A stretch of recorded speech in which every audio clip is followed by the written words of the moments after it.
We want to thank you for joining us today here at Critic. We want to thank you for joining us today here at. Oh, shut up! I'm gonna get it. We want to thank you here for joining us today here. So moving on to our other, to our next. What the hell is this shit again? Moving on to our next. What? As well as the entered. As well as so that we. Do you think I could do radio? You have to pay for it. That's. Oh God, I hate you. What's new? Because I need therapy. Can you tell the difference in the quality of the video? Unfortunately, yes, you can see your face clear. What are you doing? I am standing because I am getting swamp ass. Dude, the one cheek sneak doesn't work when everybody's staring at you. Did you not notice I increased the size significantly? No, my goodness. I'm also dyslexic, Gert. What?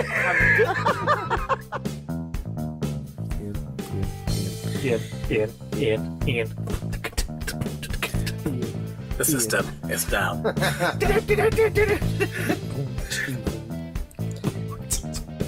Is it? If you have any feedback, other tips and tricks, or topics you'd like to discuss, please send them to us. Oh, It Lordy, gives me a here we smile are. every time. I know. Hello and welcomes to Crit Academy's Plane Shifters, a D&D actual play show, part 19. It has been going on for a while. I want to preface this show with, I have absolutely been loving this game. You guys have done a phenomenal job entertaining me. And so I want to give a nice round of applause to everyone. I also want to bestow upon you inspiration, because all of the shows and all of the stuff that we do, I take inspiration from all your douchebaggery and planning skills. You say planning? Well, Planet, lack what's thereof that? sometimes. I don't know, man. There was about 50 texts in the Plane Shifters chat. You all Okay, know what which you guys person are gonna wasn't do. actively involved in any of them? This guy. I just figured you couldn't read. I wasn't judging. I play a paladin for a reason, hey, okay? Swing a weapon. I All just- right, so Light imbue to hit things. It works. yeah. So our heroes left off in our Plane Shifters campaign. They have entered or completed the complex maze, have entered the nesting grounds of the Arc-like Phoenix, the creature of which they are required to capture its inner core, remove it while it's still alive, to act as a power source, a conduit, if you will, for the energy that will allow Elturel to return to Toril from Ravnica. Unfortunately, you'll notice we are missing a player. Sadly, Will can't make it, and that's unfortunate because this is the big moment, right? But It's the end game. yeah, it literally. Ian is going to do his best to run Echo, so we'll see how that goes. If anybody can do it, well, I can count on Ian to at least mess it up in an entertaining way. You're not wrong.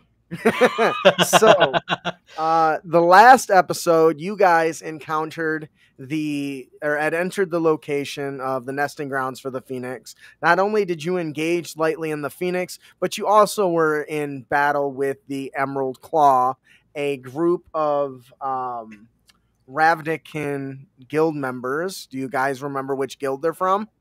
The Cult of gestury Rakdos. one, right? Yep, the Cult of Rakdos. And they had you were able to conquer them, but between them and the Phoenix, you guys just ran a little out of steam. Plus the complexity of the maze, you guys decided to retreat, not hide at all in cowardice. It is a tactical retreat in order to plan out your actions and determine what is the best next step. And man, did you guys plan? There was a lot of chatter going on. So I am super excited with this. We're going to take this moment to set the scene.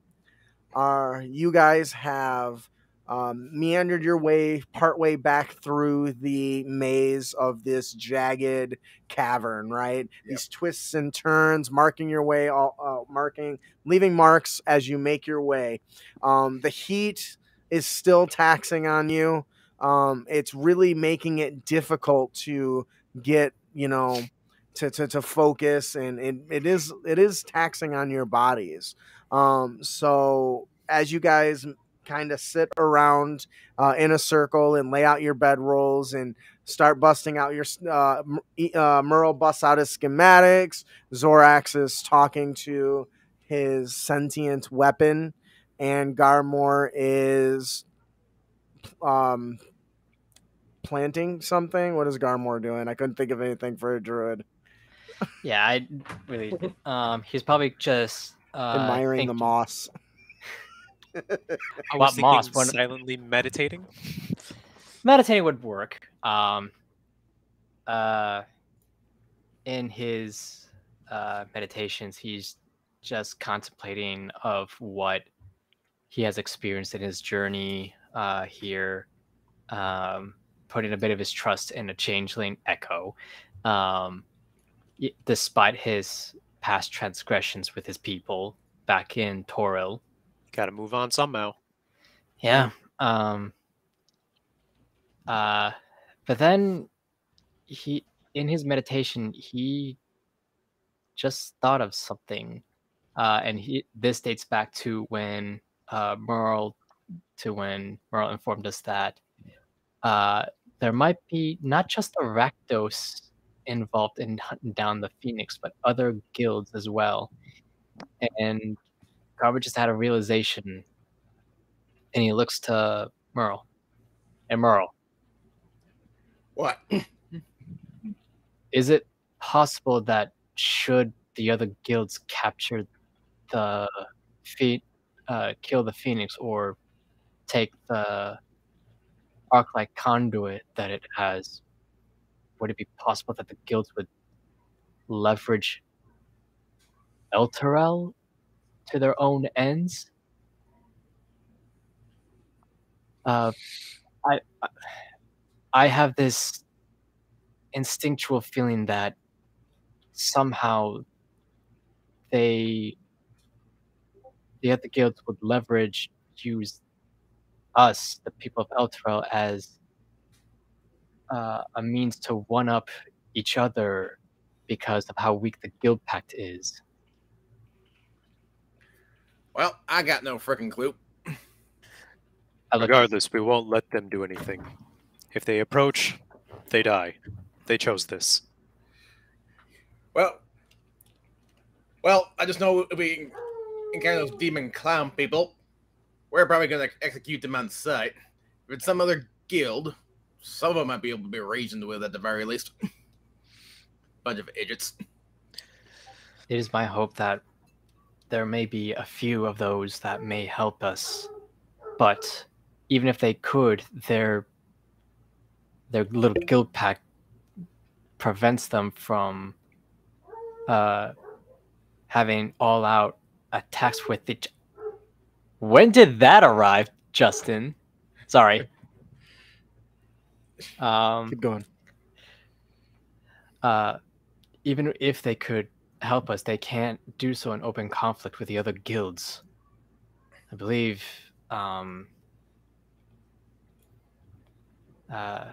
the captain representing Ravnica told us this in our last council meeting.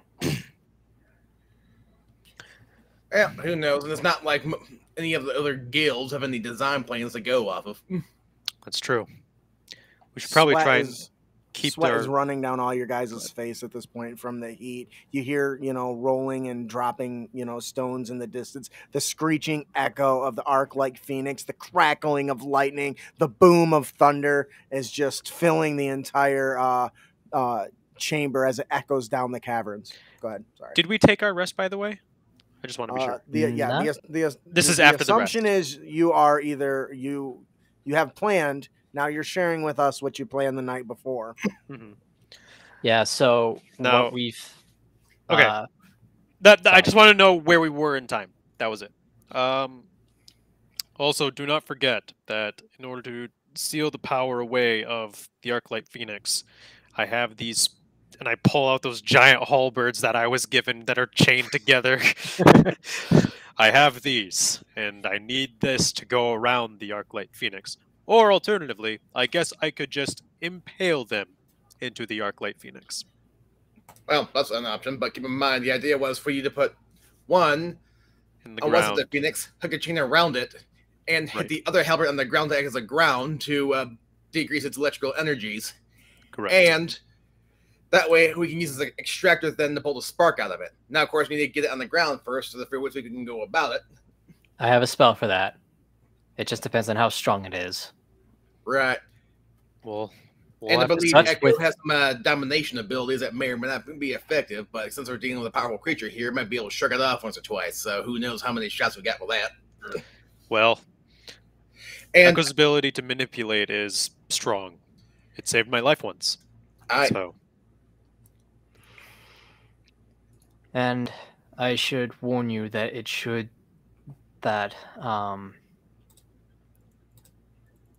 the ability to control the weather, it being a spell, it takes a long time to change the current. What is that? Garbage. That's what that is.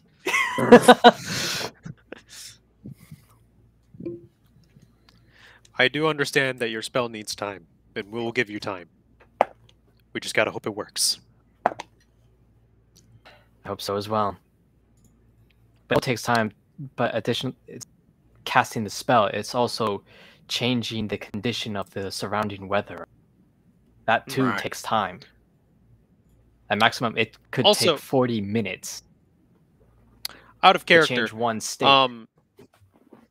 the spears that I hold, one has to be in the ground, one has to be in the Phoenix, or they both have to be in the ground, and the chain has to go around the Phoenix. the chance to go around or over go around and then into the ground to ground it. Right. So both the But spears have to be in the ground, essentially. Yes, Yeah, but it doesn't have to start that way, right? Right. No. And I do know that Merle plans on casting on Zorax protection from energy and giving you lightning for Right. obvious reasons. Yeah. On top of all of that, do we know how long the chain is on the spears? I don't recall that particular Long enough. detail. 100 feet. 100 I don't feet? think anybody actually asked, but it's 100 feet. So it's got to get Yeah, I don't think I relatively wrote that close to the down. ground to go up Yeah. to come down, right? Yeah. Which is why we would like it to be towards the ground to begin with, or else it'll be very tough. Luckily, Zorax has a multitude of teleportation, so Certainly is a great start. Okay. All right. So Yeah. is there any other prep work you guys want? Well, the night do before, the well, the Yeah, night go before, ahead. I believe we had some jewels we collected from the Emerald Claw and the Gruel from our previous fights, and Merle Mhm. used Fabricate to turn them into a couple hundred gold pieces of diamond dust for greater restoration, which Okay. when we successfully did, I applied one to Echo because he had 2 levels of exhaustion, and a long rest removes 1 level. Yep. So that way you And- weren't suffering from the heat exhaustion. Yep. Yeah. Hmm. Let's see here. So we had I that. think beyond that, I think we're ready, right? And who do we want to cast greater invisibility on? Probably Garmor, if I had to guess. All right. I need everyone to give me a perception check. Is it higher than my passive, which is 20? I need everyone else to give me a perception check. 16. You would think after a year of playing that I would remember that you have like 20 something passive. All right. That's going to be a 9. All right. Somebody say 20? Well, What'd you say, Garmor. Zorax? I said 16. Sorry. Okay. So while everyone is, you're gathering your packs and everything, and you're ready to, you're just crossing your T's and dotting your I's in your plan and your strategy. Garmor, you've been hearing the screeching of the Arclight Phoenix. You've been hearing its occasional caws and crackling thunder. But in the last half hour or so, it seems to have almost sound like it's agitated as it's been nonstop making these noises. And almost like it's give me a animal. No, I'd say insight check.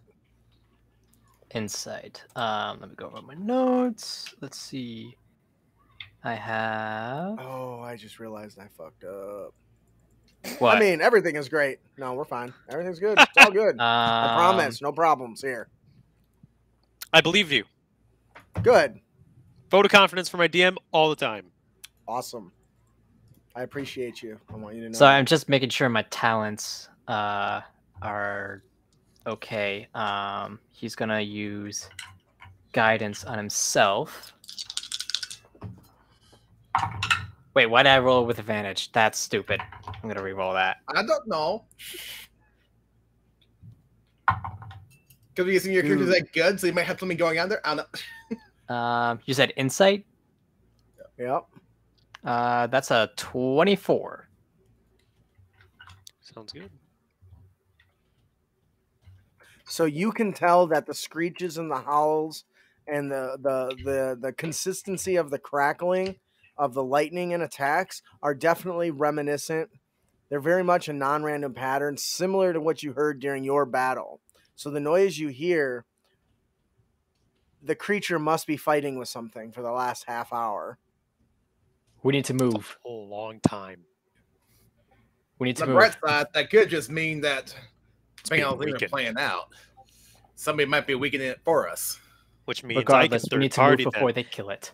kill them, take It would their be things, and then take the Phoenix's core. It's all according to my plan. You know, the bright side does speed up things a little bit. It does. Therefore, we must go.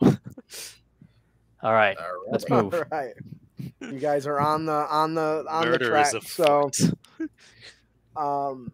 as you guys make your way through the twisting and winding corridors, once again, the heat is pretty rough and you're struggling a little bit with the temperature.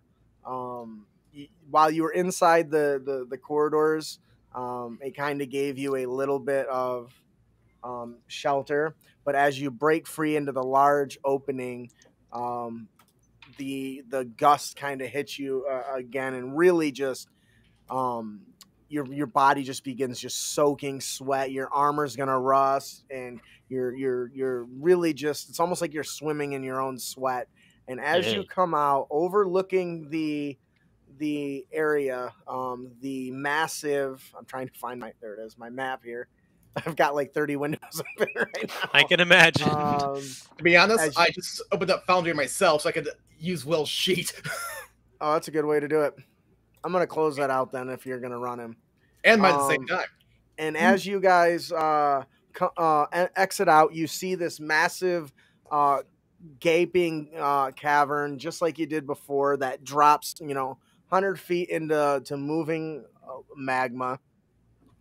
And there you see the massive Arclight Phoenix hovering over top of it, and mounted below it are just dozens and dozens of the Rakdos Legion. And Wow. they're not alone. There is a swarm of what looks like well-dressed soldiers, but not the Boros Legion. They look more like individual mercenaries. With a quick glance, you guys know that I gotta call. You guys hear Echo kind of turn to you and he says, I'm not going to try to roleplay his character. He turns to you and indicates that those are likely people that were hired by By the Rakdos? no. By the I'm trying to scroll to find my notes here. Hang on. It is the one that pays everyone. Damn it, the but Orzhov Syndicate. Syndicate. He turns and says, judging by their equipment, they are likely mercenaries, and to have this many, they're likely paid off by the Orzhov Syndicate. Of course. Clearly, go ahead. No, go ahead. He does kind of connect that his connections to the Dimir indicate that the information that you guys have has likely leaked.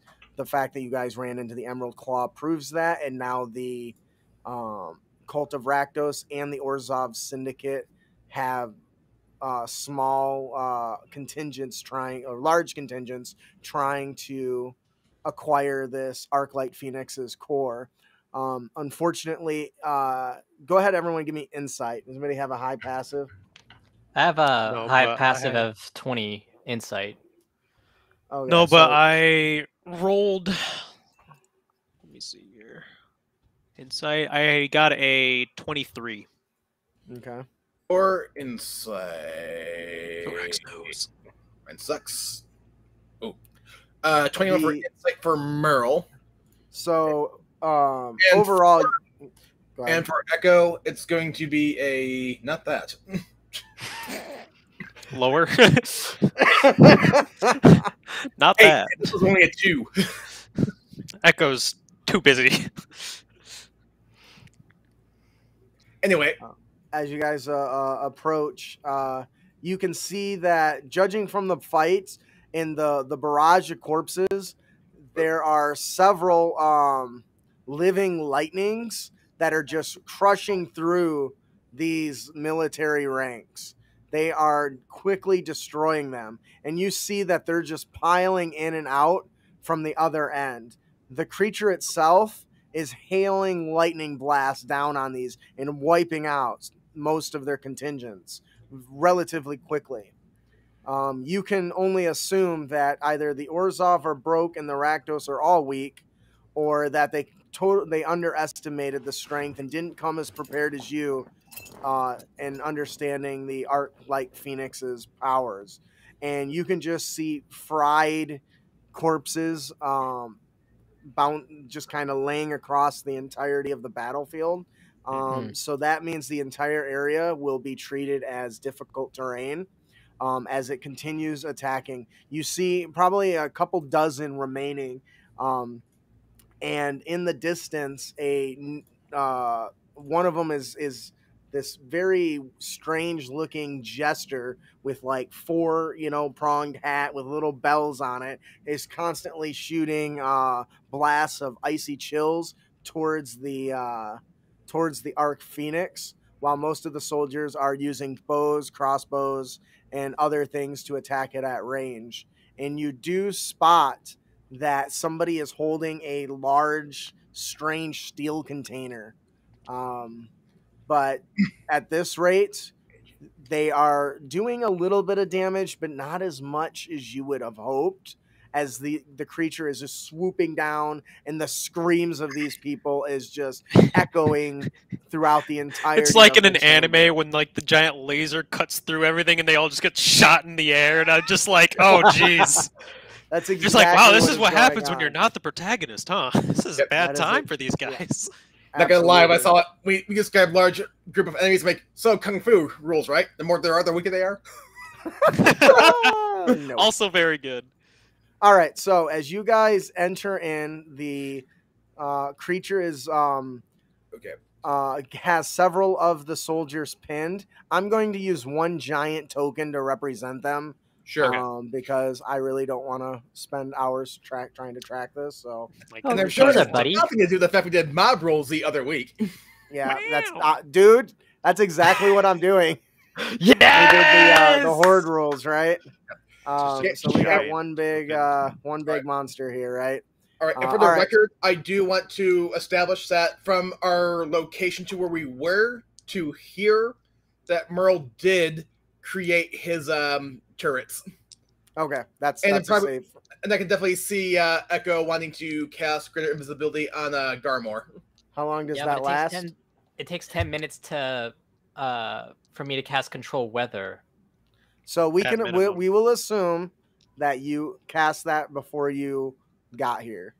As in, like on the run, he That was was part just of the casting it. Yeah. Because as long as Okay. he's not doing anything too strenuous, walking's not really strenuous. So All right, Yeah. greater invisibility for the record is 1 minute, you can do anything. yeah. Oh, okay. oh right, this little detail with artificers. Right. Basically, you is- can do anything and you're still completely invisible, which is unlike invisibility, where if you do anything, you stop It being breaks? invisible. yeah. So what are all the penalties for invisibility? He has a disadvantage on all attacks against him, right? An advantage Yeah. on all attacks. I believe so. Okay. Okay. All right. But So Emerald you will guys, also cast protection for energy on Zorax. That I Okay. will do. all right. So you guys are hopefully in the So Zorax, you resist arena, right? lightning damage. Cool. My favorite thing to be resistant to. So as you guys enter and you see this battle, you can see several are trying to do their best to retreat, and they're taking on more of a defensive. At this point, several of the mercenaries of the Orzhov clan have kind of melded with the Rakdos. the soldiers from the Rakdos, and they So are they're being part of the pushed oversized back. token And, now. yes, and they're Sorry. kind of being pushed back. That's okay. What are you going to do, Garmor, as you enter upon this scene? Well, You're invisible at this point, so Yeah. you glistened with a very much predator-like look to your allies. Too much movement and you're gone. They can't see you. What are you gonna do? I mean, I can see him just fine, thankfully. oh yeah, because you can see my soul. Well, that and you're in my aura, so I can literally just be like, "Oh, hey, it's you." That's So actually not a Garm- bad thing. So Garmer's going to move up here.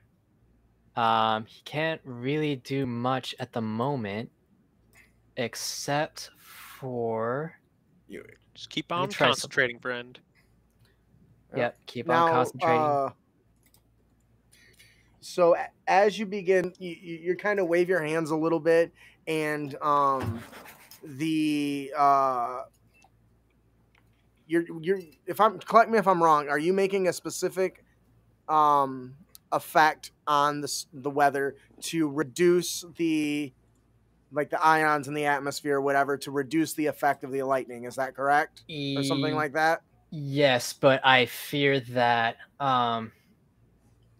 if we want to get rid of the Rakdos and Orzhov, it's best to hold off on that. Okay. Well, we can't now because it has to be cast, right? Yeah, it's already been cast. That was the Yeah, so It's we already been can't just cast. not. It's already been cast, but it takes time for me to change the state of the weather. Yes, so I'm trying to understand what is the state of the weather what are you trying to achieve, so that I can incorporate it in the narration, specifically in the less Less lightning. Less lightning. Less lightning from the That's- sky. Okay, that's fine. That affects one of the I think the lair action, actually. Oh. All right. So Garmor, you dash forward onto the battlefield. No, you're still not used to being invisible, so you kind of stumble a little bit on some boulders as your feet are. Did you dash at all or no? No, think he I just used moved. I just used full movement. Maybe I went a step or two too far. I don't know. I'm not worried about. Yeah, I one mean, square. Nope. In the grand scheme of things. Yeah, right. This is a big Nope, map. that's as far as I can go. I'm trying to look at one of my other spells, and sorry it's taken so long. It's all right. You're fine. And yeah, that's too This is far the for big me battle. still. All right.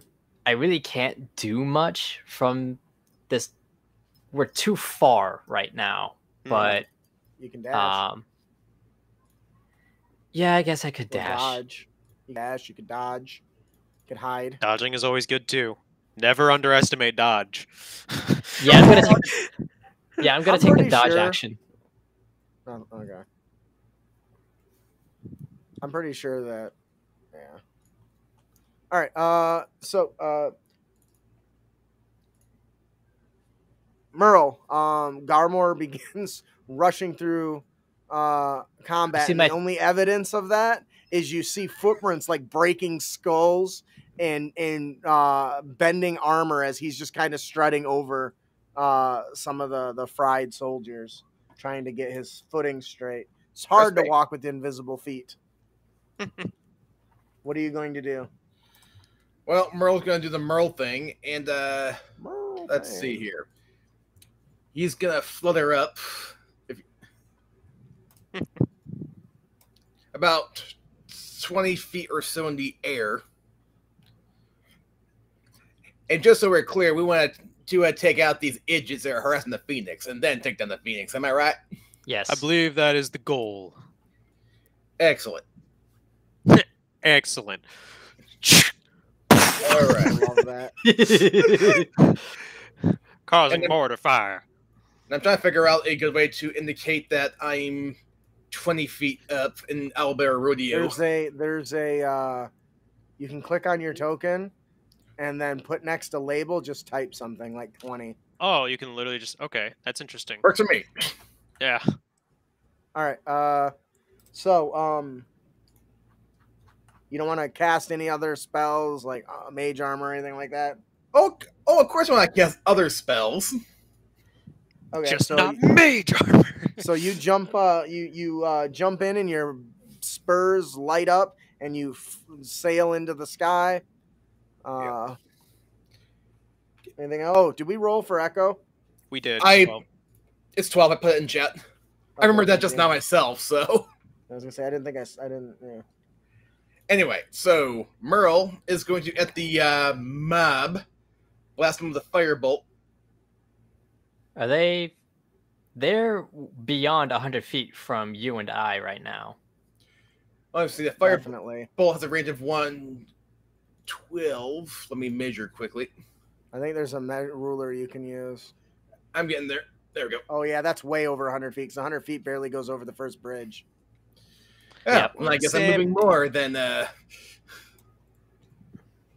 right, back to this tool.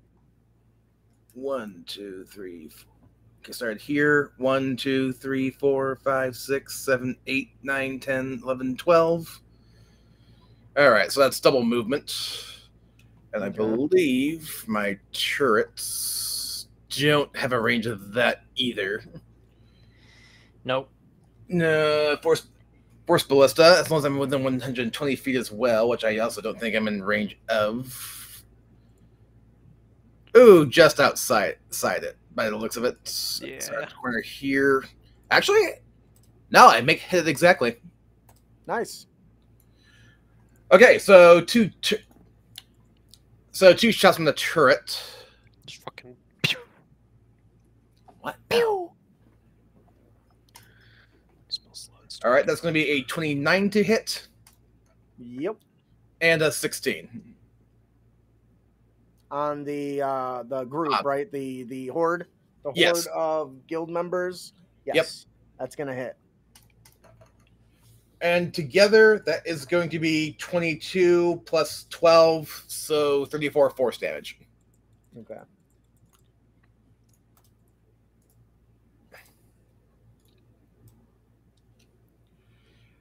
Nobody harasses my enemies but me.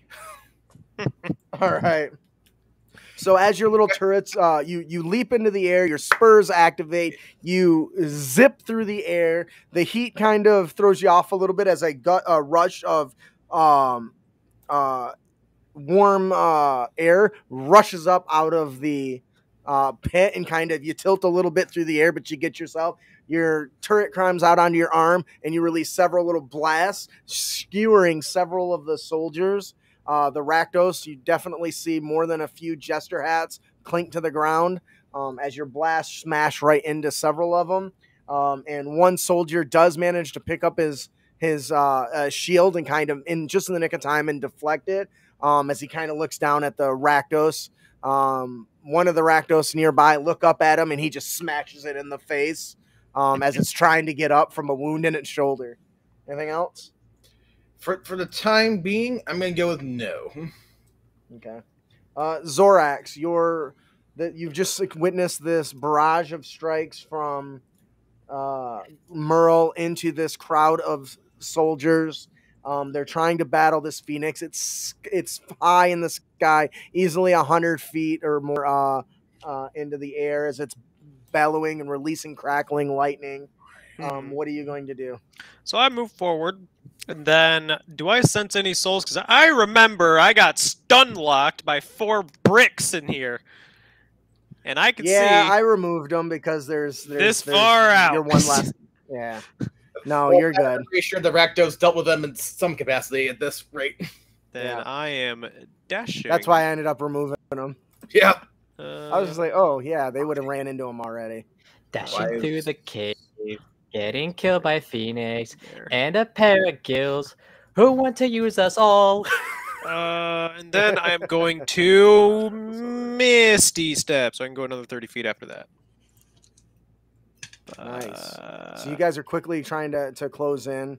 I think I You did it, see like, right a there or small something. within 10 feet of you. There is a soul just ahead of you, not 5 feet, that you come to a stop in front of, and the soul is just flickering. It's barely alive. And you look down and you see a young, probably, I don't know, 19, 20-year-old, dressed in a mercenary uniform, with a blade that looks like it's never seen action. His armor is almost pristine. And you see just a scorch of blackness down his face, and then through his legs, and you can see just black down his left side of his body as he's just slowly reaching up towards you. He said it's 5 feet away. Yep. I look down at him and I say, Lumine, Yes, Father. it's time. And I just take the sword and I just plunge it down into him. And I drink his soul too. And the soul, she says, thank you for that, Father. I was getting low and hungry. How many hit points is that poor boy worth? Not 12. much. 12? Hey, you know what? That still gives me advantage on everything, so I don't care. Better than nothing. I don't care about the 12 hit points. I care about the advantages I'm going to have. As long as that buff is up there. All right, Yeah. anything else from our boys? Oh, I can't do that, actually. I dashed and I Misty Step, so I have to wait. Sorry. Oh, no. That's unfortunate. Well, I'm looking at him. I'm like, whoa. That's unlucky for Is it you. safe to assume you'll take the next action? Yeah. So we'll just we'll Oh, go ahead and leave it narrated, and when your turn comes around, we'll just Yeah. say it's done. That is the intention of my character. Okay. All right. Anything else? Nope. All right. I'm pretty sure that I put Merle's name down again, but that's definitely not Merle that's going. That is Echo. So Echo is standing there. He's got his his hood dropped down. His changeling bald head is visible as he looks on in horror at this just disaster. What does Echo do as his friends dash into battle? Well, keep in mind, I'm basically winging this. And, Because you're flying? why, yes, because I'm casting Tasha's Otherworldly Guise. Oh, yeah, I knew where he was going. That is such a powerful spell. Which does give Echo a 40-foot fly speed for about a minute, plus 2 AC and lots of other fun stuff. Mm-hmm. Some good stuff there, buddy. Good stuff. All right. So does anybody remember how he made that look?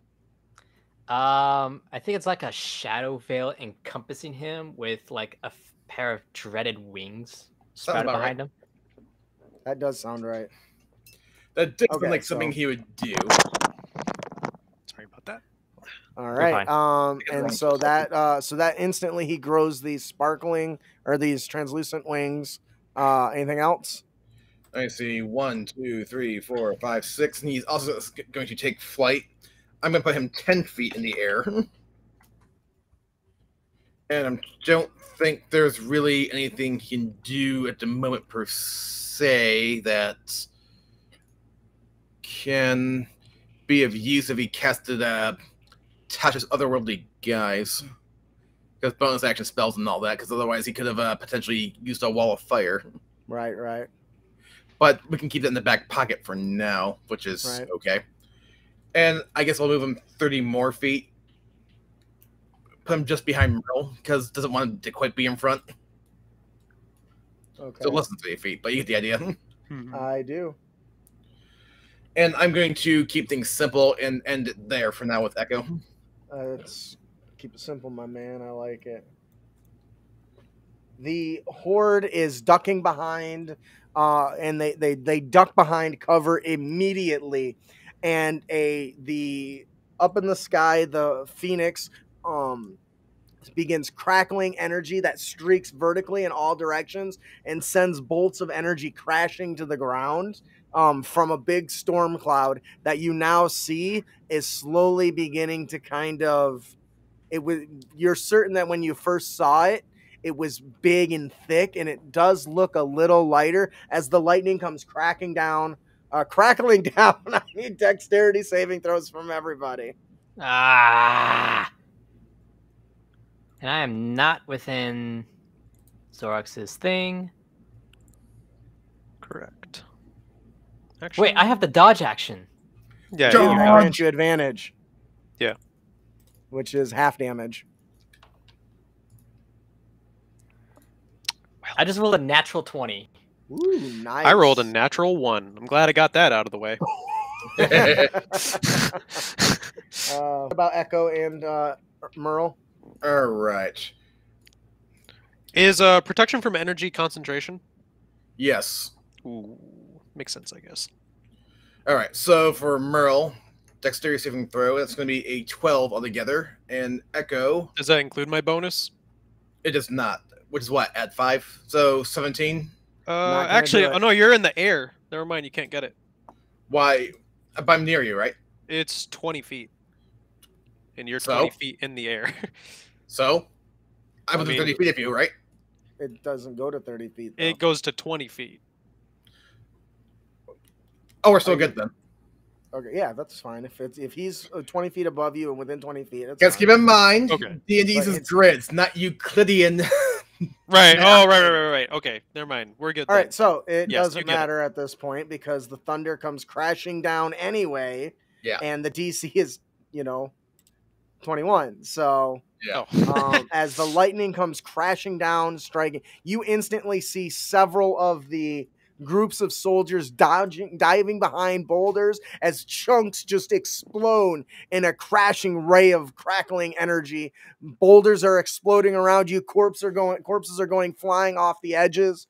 And did anybody succeed? I don't think Bing. so. He did, yeah. Oh yeah, because he had 22. advantage. And you guys, it's so funny. The crack of lightning hits a spot, and you swear you see like an after image in the form of Predator, just for a second, as if he was ready for it and leapt out of the way. But you can never be too sure with invisibility if it's a trick of the eyes or the light. But unfortunately, the rush of heat and searing pain shocks through your bodies. Your guys' hairs stand on end. Your armor, if you're wearing anything metal, it kind of starts to cling to itself. And you guys take 31 points of lightning damage, or half as much on a success. Okay. So what? That's like 16 for me. Yep, 16. Okay. I think I 15 can't do rounded fucking down. math. I have to make a con save for control weather. He said it was 31, right? Yep. Yep. Okay. Now let's- So I have It to tickled be me. a 10 or 16 on my con save. I have Is this- Go ahead. I have Warcaster, which grants me advantage on my concentration check. You said this was thunder damage or lightning damage? Lightning. Okay. So Okay, I made it. all right. 110. I took Thank you, 116. Warcaster. Thank you, Ian. Yep. As always. All right. Yeah, Merle makes his concentration saving throw. Echo. Yeah. Is there a ceiling above us? Not really. And That's why you Echo, can see clouds. I believe, does not make the saving throw for concentration. It's Okay. unfortunate. Oh, So that was wait, the breaks greater is, invisibility, right? Wait. Math. Yeah, too far. Math hard. Okay, so done. Okay, wonderful. So all what? right. He fails the concentration on greater invisibility. Correct. Well, which means crap. it breaks. Yep. It Nice is what it space is. combat. The massive arc-like phoenix rushes and crows and caws, releasing this absolutely just screeching noise, and begins to swoop in towards the group of soldiers that are launching crossbows, weak firebolts, a little bit of icy blast, all streaming from this little small group. It swoops down, and where is it? I gotta look at its stat block so I'm not confused here.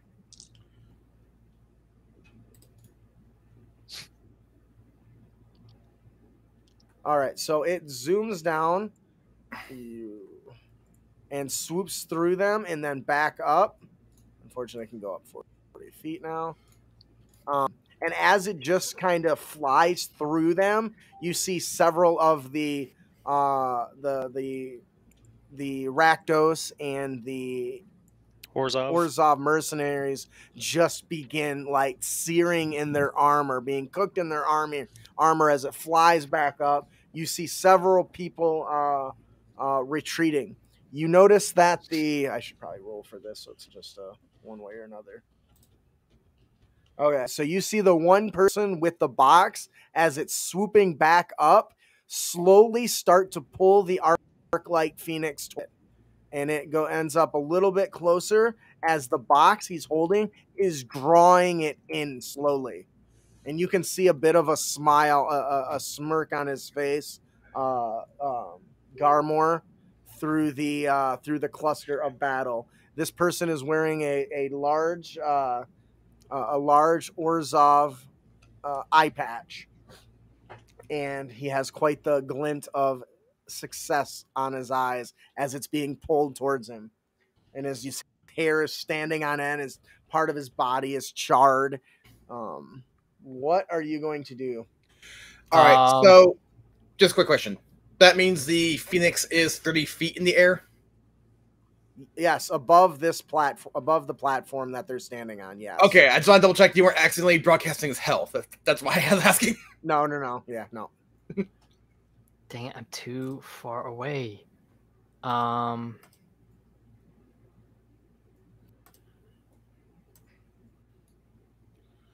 fudge.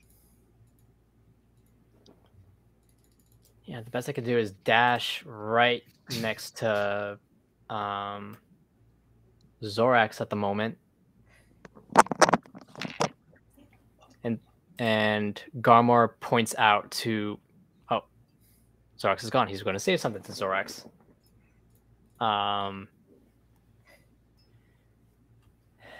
So that was I used my action to dash. So I'm right up next to Zorax. Okay. At the close to the bridge. He was basically going to point out the guy with the metal box to Zorax. Orzhov dude with metal box seems to be capturing the Phoenix's conduit. We need to target him if he manages to get the conduit. Which also means he has a device that could make our jobs easier. True. But we already have one of those devices. True. True. That one sucks it in. Yes. Well, that one sucks it so in. did ours. So Does it? I mean, Yeah. Does it pull it from the sky? From the sky? No. Yeah, but that's what we want. We can pull it from the sky and then just use that to stab it and extract it. We can use both. All right. Okay, first off, we know what our device does. I guess that's Our fair. device does, and for all I know it could be the wrong thing because they're idiots. So I'm not gonna use their device, not knowing how it works. Well, I do remember that it's made of Mizium. I Fair. stand by my comment. Very fair. If Merle didn't make it, it ain't good. Yeah, I really don't have anything as a bonus action right now, and we're very too far. But he also says he puts his hand on Zorox's shoulder. Can you get me closer? I can try. Do it. Do it now. You're gonna experience some. Wait, actually, it won't be this turn. Really? Yep, it's not gonna be this turn. Got something important I need to do, and you're not gonna like it. Uh-oh. You'll allow it? Okay. Is it my turn actually now? Yep. No, it's I am my If turn. Armor's done, it is Merle's, It's Merle's turn. Yep. All right. Well, my turn. We're all doomed. 1, 2, 3, 4, 5, 6. And that should finally put me within. It does. Hallelujah. It does. Pretty much. And this is the part where I take revenge on our enemies with the power of friendship and this gun I made. The hell? What? Are you gonna deliver them some bad news? No. Okay. So, Denied. Actually, he's Alright. about to update his latest statistic. okay, that's going to be 23 to hit. Yes. 4. You're attacking the horde, right? I'm attacking the horde. Okay. 14, 19, 23, 29 fire damage. Woo! Crispy. Anything else? Yes, 2 more Eldritch Cannon blasts. Okay. All right. Does 18 hit? Yes. Well, then that 31 definitely does. Oh yeah. Roll damage. All right. And that is 25 force damage because I rolled crap for those.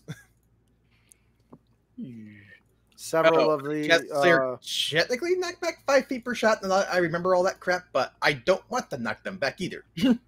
well, I don't think you have a choice if you hit them with it, right? I wish I. Oh, there it goes. So I wish I could plant that right over top of that. Okay, Yeah, Eldritch moving back a little Cannon. I'm not using the blower upper mode. Lower upper mode. I can make him explode, so. Nice. All right. But I don't want to. Anything else from Merle? Well, he just blasted them, so I think that's all he really wants to do at the moment. Several soldiers just begin taking Oh. blasts to the eyes and to the necks, and they fall down. The Rakdos kind of turn. Several of them just kind of take the blast head on, and you see it just kind of as it hits them, and they kind of just flinch like a fly swatted them. And they begin to instantly hold up their hands, and you see this blazing fire as several scorching streaks of heat streak towards you. So I'll start blasting. Yeah, it's scorching ray, right? Yep. Ooh. Let's roll some damage here, right? Don't Don't you worry, get they're to not- they're make not- attack rolls first? Yeah. Good I'm looking for my call. owlbear tag because not everyone has that open the whole time. Oh, So that is 3, casting it at 3rd level. So 1, 2, 3, 4. Okay. I got a 2, a 9, and a 15. Oh, I got to add They're modifiers. plus 5 to that. Yeah. Yeah. So probably only one is going to hit you, if I'm not mistaken, on a 20. Oh, a 20? That misses. Damn. That man got more AC than me. Right now, with my turrets out, my AC is 25. Because I got Um, because of Okay, do you know how many defense buffs I have from infusions? Yep, a lot. All Because right, so he's a flying, literally flying armor, tank, range protection, cloaker protection. hiding from everyone. All right, so as the blasts streak through the air to kind of counterattack, you kind of just swerve and tilt and fly out of the way and just kind of snicker with your cigar in your mouth. Take a hit and blow little rings out towards them as if they're the next target, and you stick it back in. Bunch of idiots. Then they can Zorax, what are you gonna do? Zorax looks over at Garmor and he says, "You might want to look away." And I just impale the sword into the soldier, and I say, "You served your country well." And I just... No, he didn't. Delicious, father. Thank you. No, he didn't. Oh, that's He right. I was forgot what treated you... badly. Yeah, he basically had taken the dash and said he was going to do it earlier. Yeah. And Although, the energy technically, rushes... I think with haste, because Lumine can cast haste on me, I think I can get an attack in. Yep. Let me. Let's go ahead and. Well, you must first ask.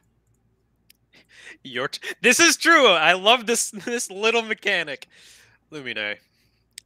Yes, This Father. is going to be one of our greatest battles, and with all those enemies over there, I think Father needs a boost. Do you know bending space and time is not easy? It takes much of my energy. Don't worry, But we'll gather more. because you have just filled my stomach, I think that we can do this. Hold on tight. You know how uncomfortable it can be. Oh, only at the end. It's It's like injecting crack. you feel a burst of light rush from your blade into your body, and the world around you seems to be moving slightly slower. As you kind of look left and right, everyone seems to be moving almost like half their rate, as if they're moving through a thick, heavy syrup. And you kind of just look left, look right. You get a little smirk. She says, "Have fun, Father." And you are under the effects of haste, which does not require your concentration. Correct. That's so crazy to think about. Well, you're carrying a legendary weapon, dude. What the hell did you think was gonna happen? Fun Yeah, stuff. I know. And I say, Garmor, and I put my arm back onto yours, so we're just kind of like holding each other's shoulders. Let's ride. And I thunder step us 90 feet. Thunder. Ooh, nice. Ah. Thunder. All right, where does your 90 feet take you? That's a great question. How far Anywhere can you 90 want. feet go? Woo! Wow, That's pretty far. Right over here. I like how we're like, whoa, that's pretty good. Right there. Around somewhere here. All right, Somewhere like that. you can come with me. And as you come out of it, what is the range on the thunder, the explosion? Great. I think it's 10 feet. I don't think it's very long or very far, rather. Yeah, I think this guy's supposed to be big too. It's just 10 feet, but it's only when you. The thunder happens when you leave, not when you enter. Not when you arrive. You're right. Okay. It's meant to like a middle finger when you leave, kind of thing. Out of doubt, it reminds me of the Endgame thing when the Guardians of the Galaxy guy jumps through the portal with the middle finger. Mm-hmm. Whoop!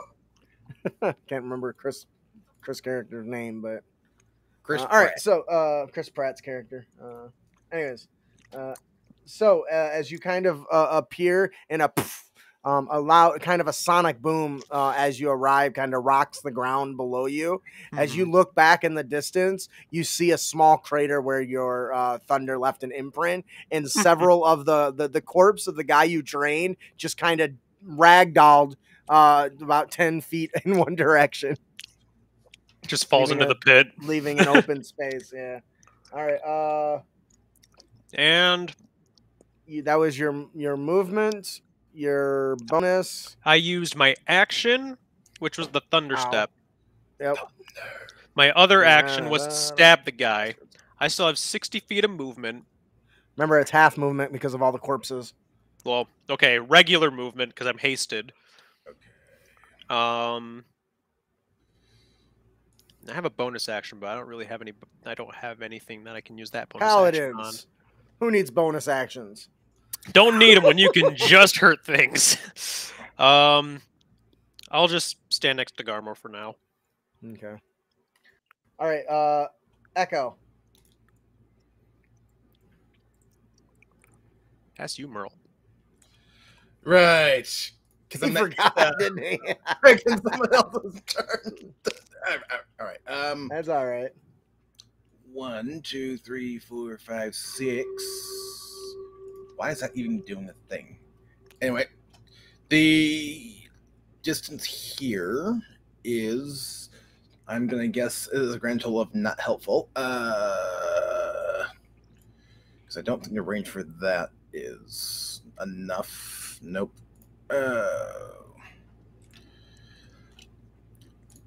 You know what? Why frickin' not? I'm going to have Echo cast Chromatic Orb at, why not, second level. Okay. At Hang- what? At the Horde. Okay. And do cold damage. Okay. Okay. And that's going to be assuming I'm getting all those numbers right. 21 will hit for. Yes, it will. They're clearly weak ass people. Okay. I mean, they're strong, just not as strong as you guys. Yep. Mhm. For 23 cold damage. But can I just say how much I hate tracking hit points? Agreed. All It's right. terrible. It's annoying. Anything else? I think you got some blasters. Or no, I didn't. That's not Merle. That's Echo Yep. attacking. All right. That's throwing my No, ass that's off. gonna be it for him for the time being. All right. So you guys see, Echo. He kind of swirls his hands a little bit and reaches out. And as he does, each of his fingers look as if they're dipping in water. And as he pulls his hands together, they form a small globe of rapidly spinning water. And he kind of just Hadoukens it as it shoots across the battlefield, kind of as it smashes into the mercenaries and the Orzhov mercenaries and several of the Rakdos. The Orzhov quickly draw their draw a crossbow, and turn, and you see somebody look over and point, and the crossbow bolt bursts into fire and launches at Echo, and it comes shooting across the battlefield, a streaking line of red. There we go. I would like to, in reaction, hold on, let me pull up that specific ability here.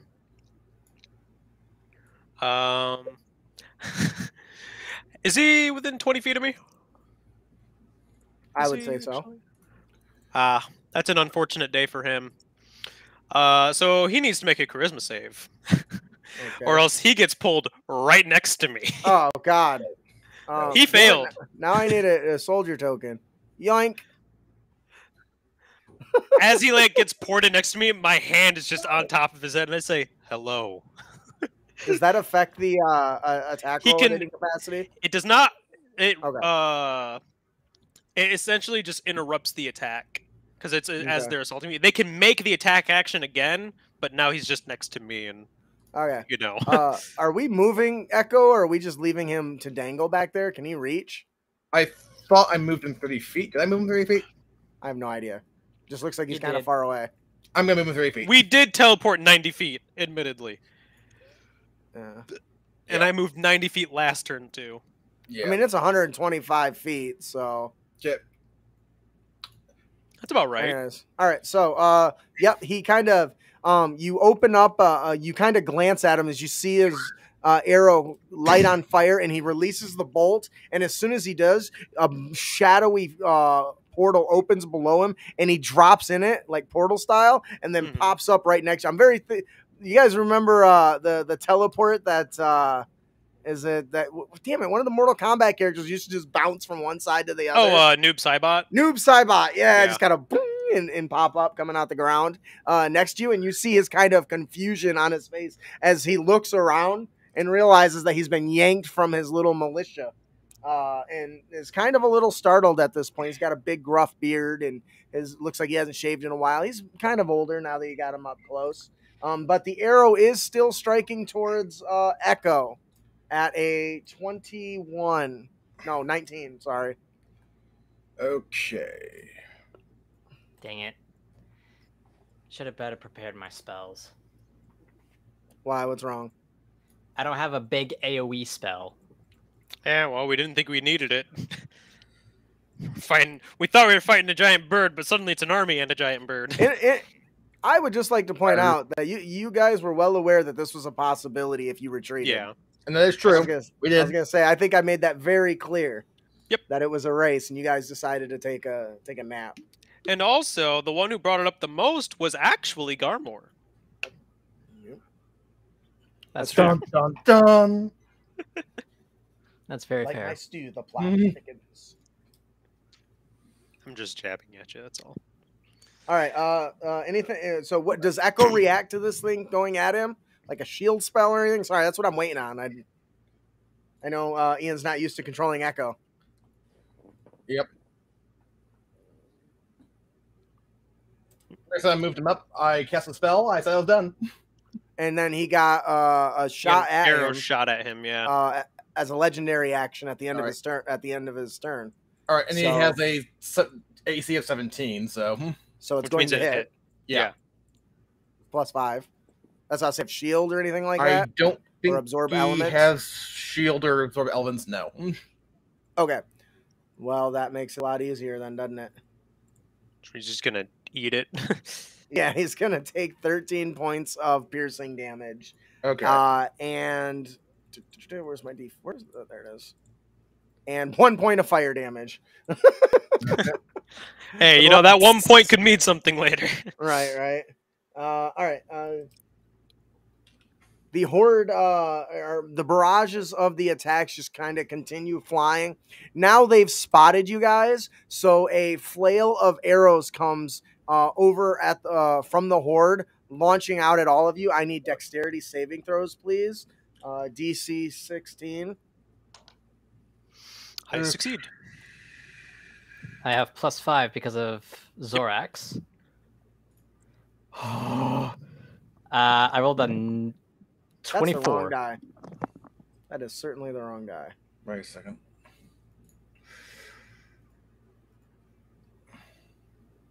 Ooh, ouch. Oh, what the hell is that? Did you see that, you guys? What? That What? thing was two. That roll was. Oh, you can't see my thing. I No. rolled two D8 D10s for the damage, and it wobbled and wobbled on 9, and then hit the side of the digital thing, and then pushed over to a 5. I was just like, "What is that shit?" I had something similar go on my end on Foundry, so I get it. I've seen that. I've All right, heard that it's happen with D20s. so if you failed the DC 16 save, you took +4.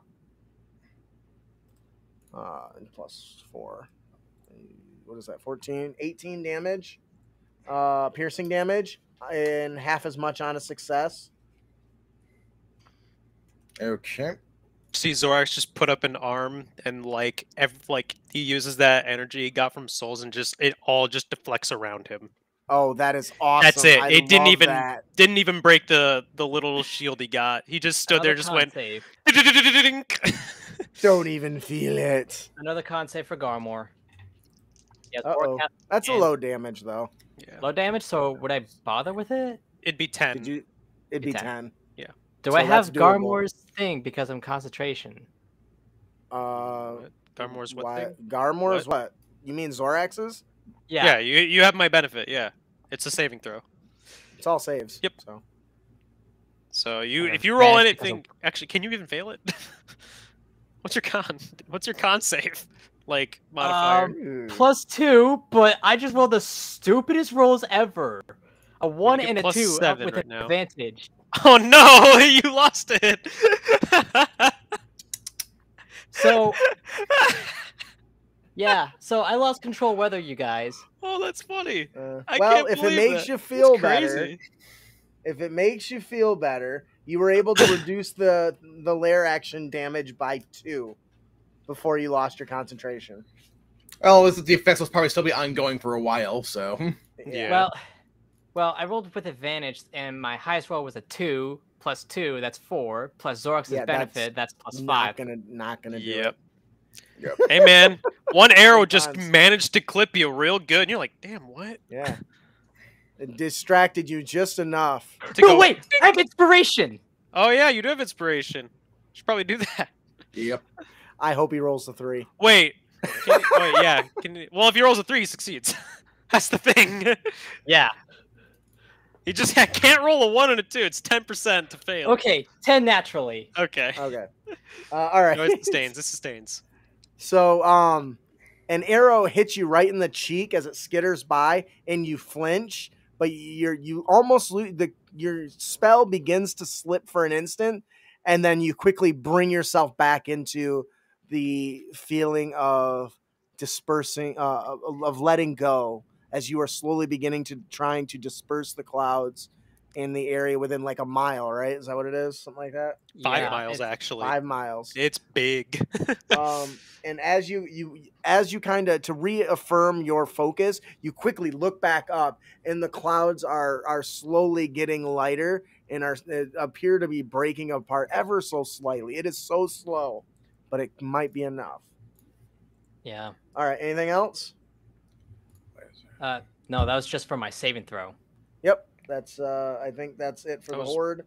Yeah. It is the now time for the lair action, as the Thunderbird thing, the Arclight Phoenix, bellows and roars and screeches, and crackling lightning strikes from the sky all across the area. Boulders and parts of the bridge are just exploding, sending debris in all directions.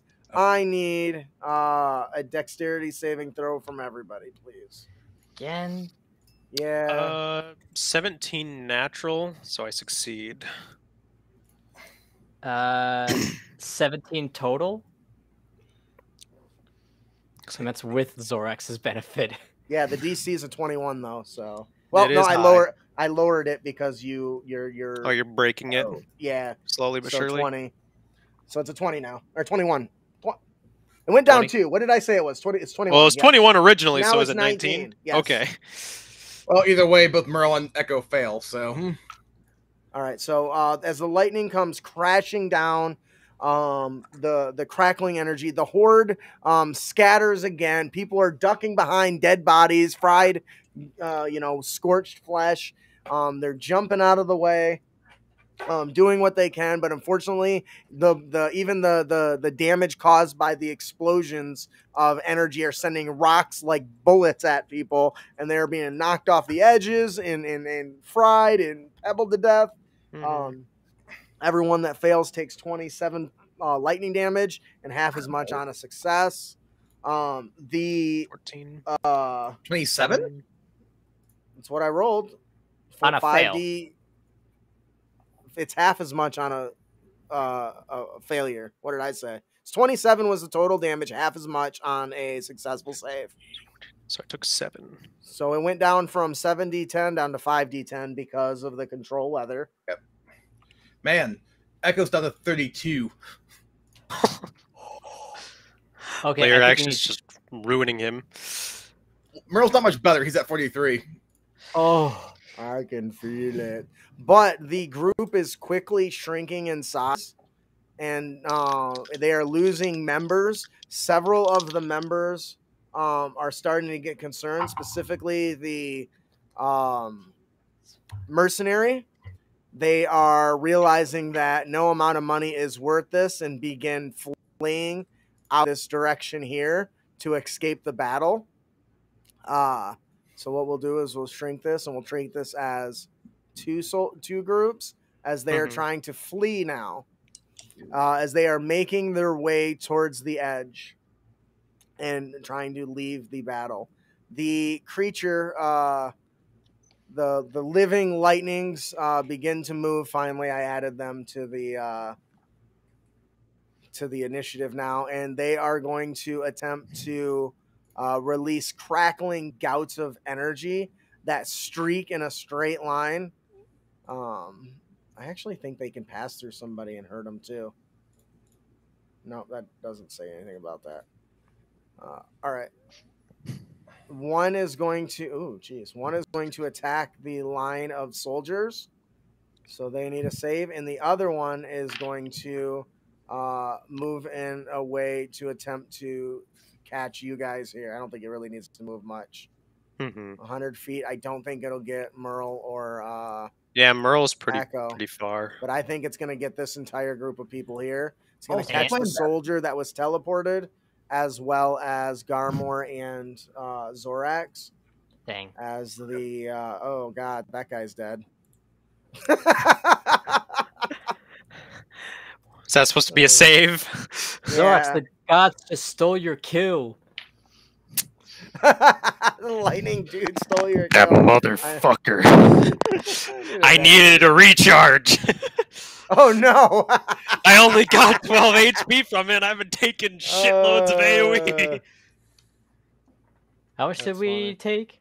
The DC is 15. I gotta roll the die. The guy, I treated him as a minion, so he would have restored 10 hit points or only had gone down in 1 hit. Was that a dex So save? what we're gonna, yeah. So what? Damn it! I got too many windows open. Tell me I'm about not it. smart enough for this. It is a shit. dex save, DC 15. 15. Yep. Okay, I make it. 8d6. I failed.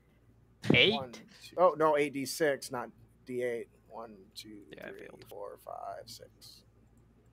22 lightning damage as it screeches across here, crackling the area around you and snatches some of these guys here. They are really struggling. Many of them are wounded and barely moving. These guys are doing what they can to leave, but aren't really making much progress as they are caught in the crackling column of a light that just scorched a path on the ground, leaving almost a gutter carved out of the stone. I still have protection from energy, correct? Yes. I think Okay. so. I don't think he's Thank you. lost his concentration yet. I would Those I have. have been making. Those I have been making. Okay, Garmor. Yo. Oh no, the Phoenix has to go, then Garmor. Ah! Sorry, the the stupid living lightnings are at the top of the initiative now. That's great because now you got lair action, living lightnings, Phoenix, Garmor. Yeah, just a And Garmor got a boatload 21. of damage in a turn. Yeah, And then it's it's not- our turn. It's not It's a great. little bit much. The Phoenix is continually being drawn in, so it tries to fly away, but unfortunately it isn't able to get very far. Its There's a one movement is dude. essentially reduced by more than half, right? Oh, Triple. wow. As it is being sucked into this thing and pulled, it releases a bellowing croak and tries to. It's not. I don't think. Man, I don't think it would try to fly into anything. You would Hours. think. But exactly, it's not exactly an extremely intelligent creature, and only has a melee attack. So I think it's going to just try to dash away, which gives it a movement of 240. Just. It's just gone.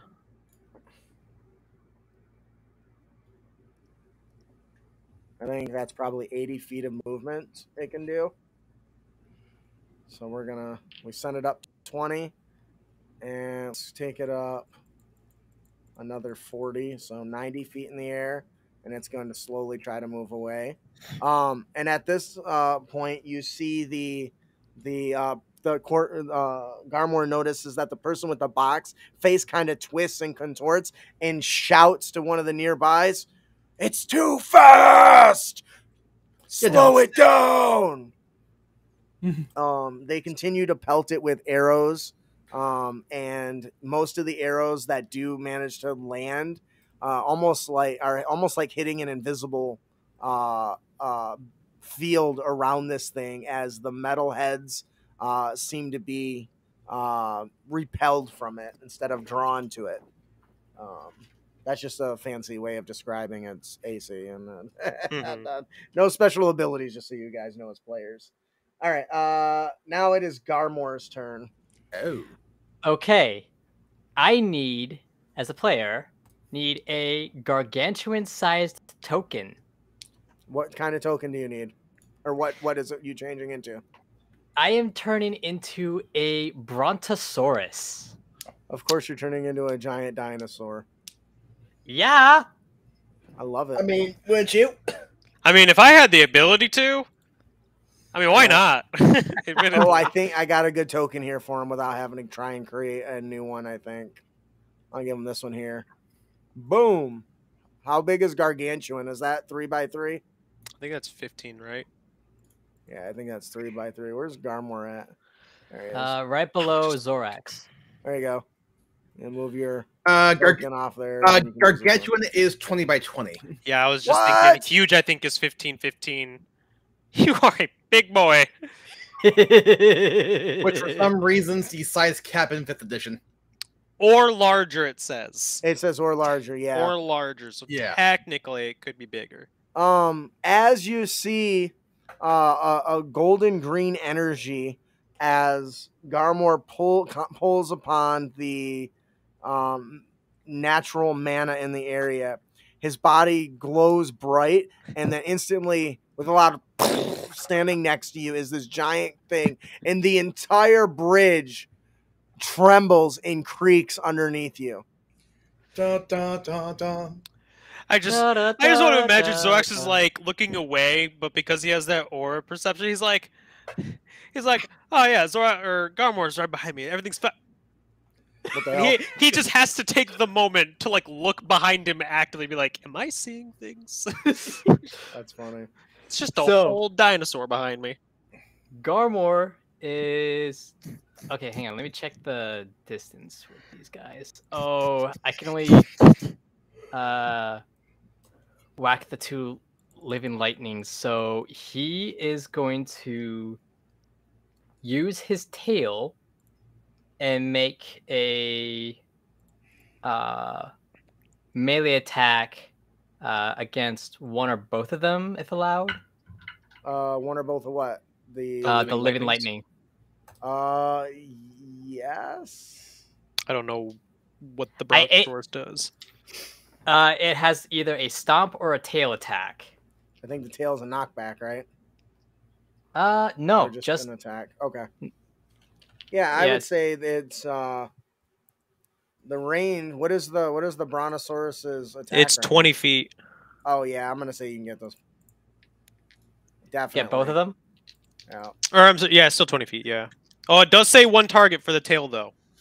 One target. Ah, Really? Dang That's so weird. Like, But you it would also think that would does be like a 68 sleep plus attack. 5 bludgeoning damage. The stomp is the one that can do more. Oh no, it says also one target. That is weird. I don't know. Don't stop Whatever. this time. Stomp and tail, but both are a single target. okay. So That's a I'm gonna 21 strength. attack the one closest to Zorax and I. Mhm. Wait, why am I willing to?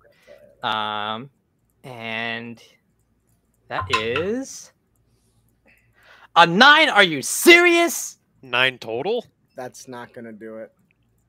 So you rolled a 1? Because it's plus No, 8. I rolled a 4 and I have a +5 to hit. Well, it's plus 8, Oh. isn't it? Am I wrong? Am I looking at the wrong thing here? Well then, sorry. I mean, I don't think it hits regardless, but Does it hit? What is the total? 12. That's not gonna do it. Ah! As you spin around on all fours and your tail flails over top of this thing, its unique living lightning bolt form makes it hard to discern what part of it is light and what part of it is a physical object. As you swoop over it, and it almost like it dissipates around your tail, and unfortunately, it smashes into a massive boulder and sends several sweeping corpses flying off into the magma. Wait, so your modifier to hit was plus what? isn't it plus 8? Yeah, it's +8. I rolled a 4 naturally. Because I heard +5 somewhere. I'm like, what? No, sorry, I got that mixed up with the damage modifier. Okay. All right. Anything else from Garmor? Is he gonna move at all or anything? You only get one attack. It doesn't have multi-attack. Does not have No. multi-attack, but if it hits, it does 6d8 plus 5. So admittedly, when it does hit, it hits like a semi-truck. Yeah. It hits a fireball's worth of damage. That's pretty impressive. So yeah, that's actually I'm gonna move right about here. Works Okay. for me. Maybe like right there. And I'm just overburied above Zorax. Zorax, you hear a voice. Father, if that thing empties its bowels here, I think we're in trouble. Thankfully, I think I'm fast enough to not make that happen. You may want to move then, because that is quite the large soul. True. All right. Merle's turn. Merle, in front of you, after this big light of green energy, appears this giant, gargantuan dinosaur with a long neck and a huge tail as it spins surprisingly swiftly as, Garmor attempts to take out one of these living lightning weapons. What do you do? So you now see a dinosaur-shaped Garmor. Got it. 1, 2, 3, 4, 5, 6. There we go. All right. Oh, I think it's fair to say that at this point, Merle has had enough of this crap. Yeah. I need an arc. Wait, where did you? How close did you move? Right. I'm gonna say you're close enough. Go ahead and give me an Arcana check. The thing I'm good at. That makes one of us. Okay, that's That going to makes be a 2 of 20. us. And you know what? I'm going to go ahead and toss in a D10 onto that because I'm smart. I'll give it to him. He is. Well, that I took a feature to add a stuff. Ooh. Okay, 30. So you see a massive, from your height advantage, you've managed to get close enough that you see a strange bit of etching work on the looks like somebody carved something just under the feet of the massive group. And you see that you kind of you're trying to get a good look at it. So you're swooping and flying around, and you've recognized the spell. You see little bit of moisture on the ground as if somebody melted something. You see large particles of red dust, and you see the arcane glyphs. And it takes you a moment to realize exactly what it is you're looking at. And you realize it's a damn it. I was hoping I was going to get through that without screwing up. Simulacrum. Simulacrum spell. That word. That must have been already used. Holy crap. And you know for certain that spell itself creates duplicates, extra copies. Yeah. Yes, of something. All right, what are you going to do? But you said it's been used, correct? Yes. Okay. Or turbo kill in this case. And you know that it takes quite a bit of time to actually cast under normal conditions. It also takes an extremely high level mage to do that. Because that's, well, I won't spoil it. Spoiler alert. I'd rather Matt figure it out because he seems to be the one wondering. It's pretty Oh, I think crazy. I think I Anywho. figured it out. I have a theory. Let me see what. I'm looking at 20-foot radius here. The question is, why? Not it. Pointer. If this is after a simulacrum, they got fucking bodied. I'm trying to find the draw tool to draw shape. There we go. Let me see here. 20-foot radius. So we're looking at. Let's see. 1, 2, 3, 4, 5, 6, 7, 8. Perfect. Just beep boop detonate. By detonate, giving fireball. Yep. It's mortar time. It's my favorite time of the day when I watch Merle. Bum, bum, bum, bum, bum. 18 deck saves is what they gotta make. Woo! That is not gonna do it for the Good. first one. And the escaping people, that is a 15, a +3. Not gonna do it. Okay. I don't think. What is your Like, save? Hit him I think it's hard, more. Ian. It's 18. 18. Yeah, that's not gonna do it. Then the living legends. Or Roll high, living, Ian. living Well- lightnings. Oh, my roll sucked, but it's still gonna be a 27. All right. So, do you want to describe the death of this horde? Yep. They are running away, and suddenly the area around them seems to turn bright. Then they see a flash before their eyes. It's not the lightning in the tunnel they see; it's a fireball.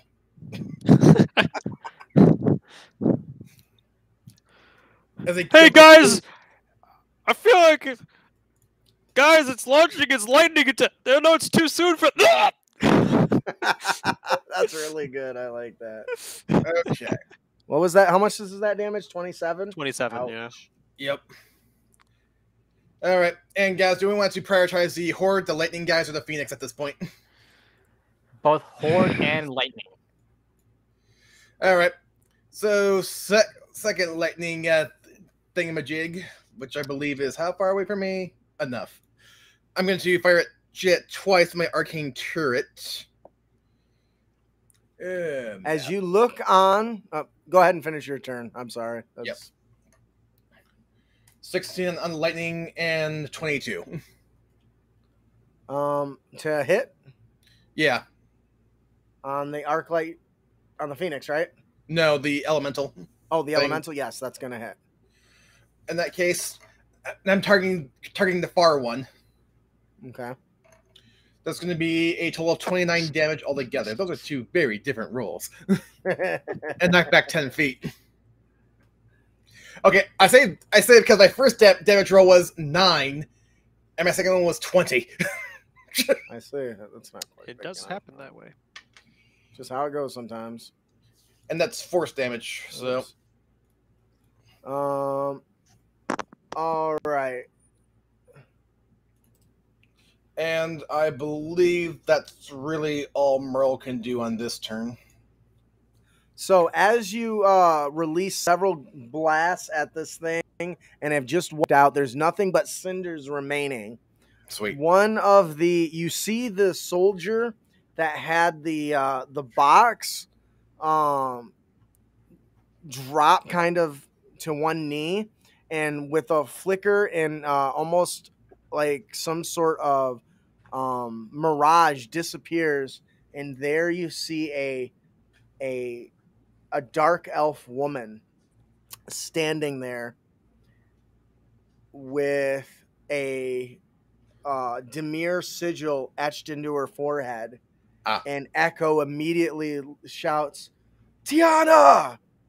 She looks up, she closes the box, and she immediately begins running away. And as she does, she looks back more than once. And Ooh. Echo gives chase.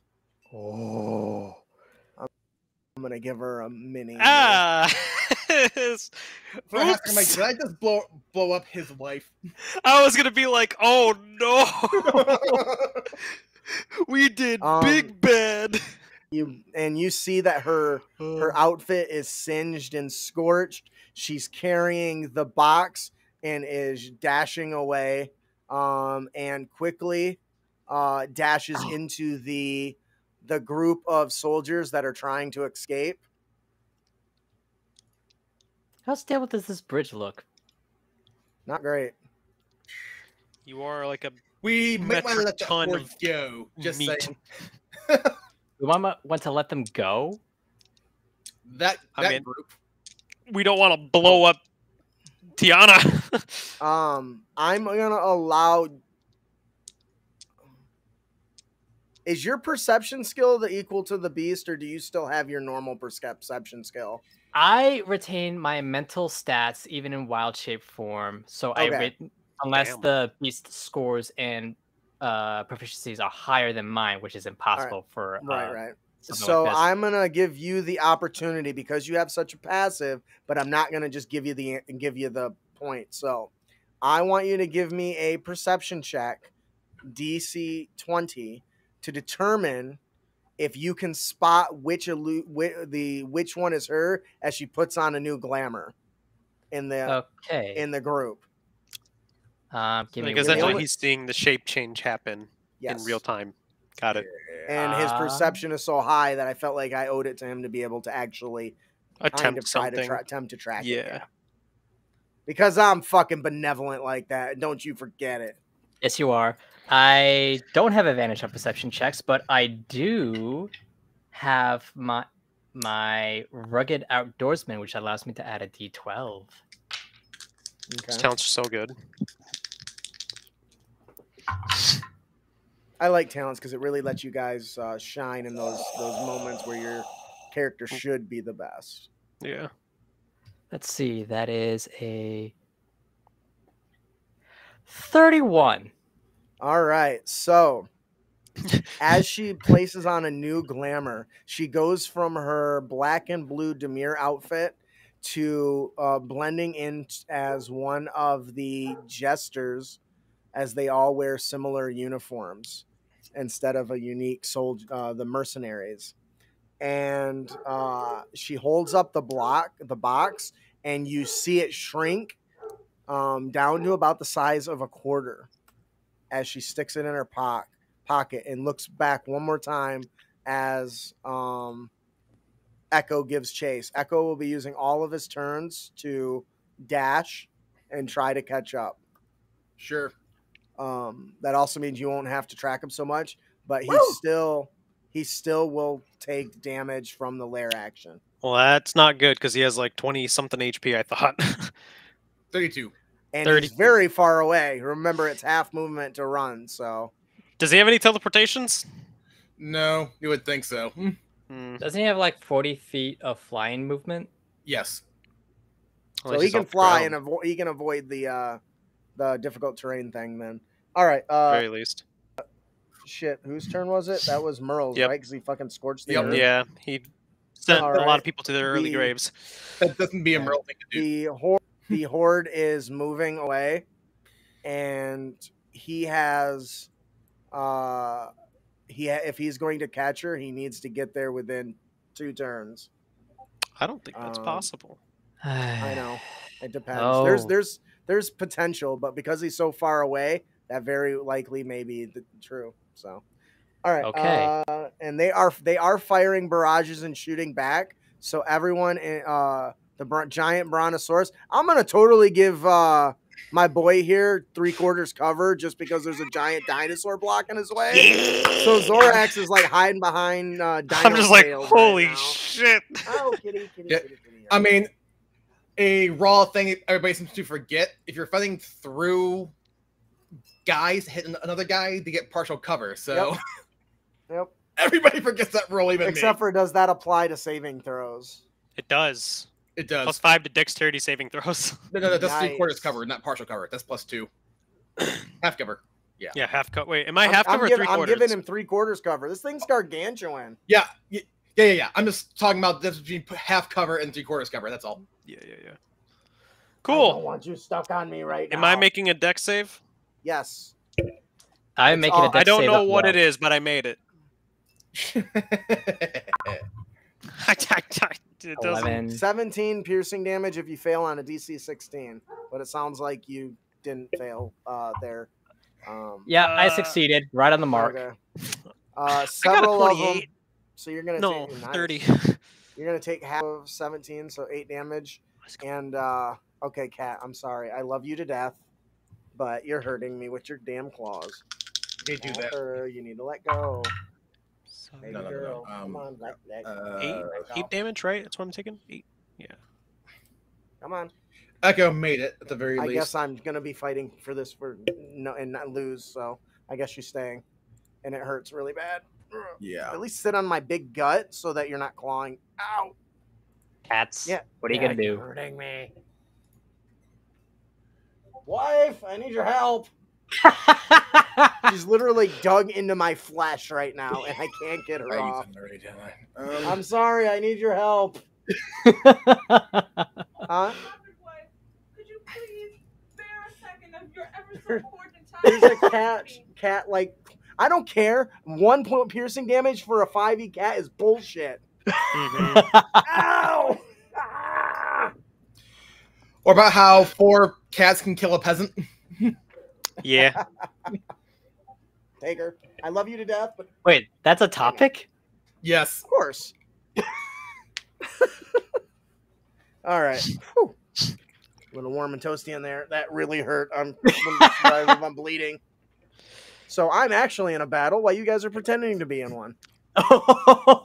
No, my bladder is angry, Would you guys? but it's my like to- turn. I was gonna say, would you guys like to take a short break at the end of this round? Get a Sure. Potty break. I could just. I mean, Well, Well, I don't want your bladder to be angry. For I another literally hour. just leave when I'm after my turn, and I'm Oh, back okay, in like that's a fine then. literal minute. All right. Yeah, a barrage of damage. It definitely did damage to the living lightnings. One of the living lightnings is really looking. It's moving more sluggish. It seems to not be able to kind of react, but it's hard to tell. You're not used to seeing lightning move around on its own, right? What are you going to do, Zorax? I'm gonna go hit that weak one. Okay. So I'm gonna go. And then you have to run around your friend. Oh no, you can pass through squares of friends. yeah. See, I'm right here. Yeah, I he's wanna like get- between my legs. I can make it if I run straight through the living lightning and get an I just op see him. attack on me. Imagine him looking up and saying, "Damn, boy!" I Before knew do you were that- gonna go there. Before I do that, I'm gonna cast Shield of Faith on myself. So I have a 23 AC. I'll just remember it, whatever. And then I gotta take away a spell slot here. Oh, that's hilarious. What? So my son has an issue aiming right when he's going to the bathroom, and so Alicia posted on Facebook, if you have boys, do you just give up and put pee pads on the floor around the toilet? And her aunt's like, no, I'll toss a Cheerio in there. It gives him something to aim at. Oh my god. That's awesome. But yeah, I cast Shield of Faith on myself. Yeah. Shield of Faith. So I look even more distorted than usual, especially with how fast I'm speeding through this. The difficult terrain did affect me a little bit, but I made it through, and I'm Okay. right next to this guy. Kicking corpses out of the way. I did run through this living lightning, so I do get an op You do attack. take damage, yeah. Yeah. Damage. Am I It's taking going an to op get an attack op- or am I taking It's gonna damage? get an op attack. Yeah. Wow. And don't forget, you have resistance to lightning. Yeah. And I have 23 AC, so Da, da, da, 7 da. on top of 14. it's not gonna do it. Not gonna do it.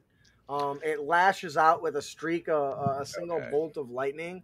But you hold up your blade, Lumine, and she absorbs it, and she says, "Father, that tickles."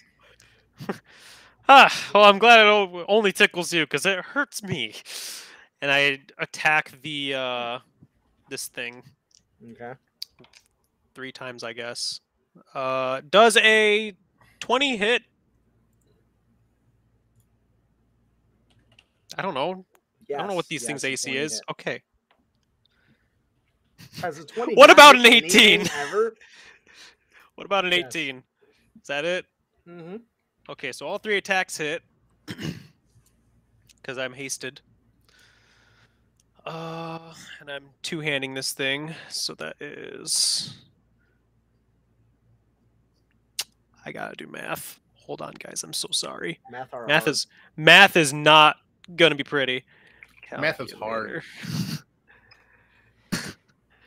7, 11. Yeah, I'm looking at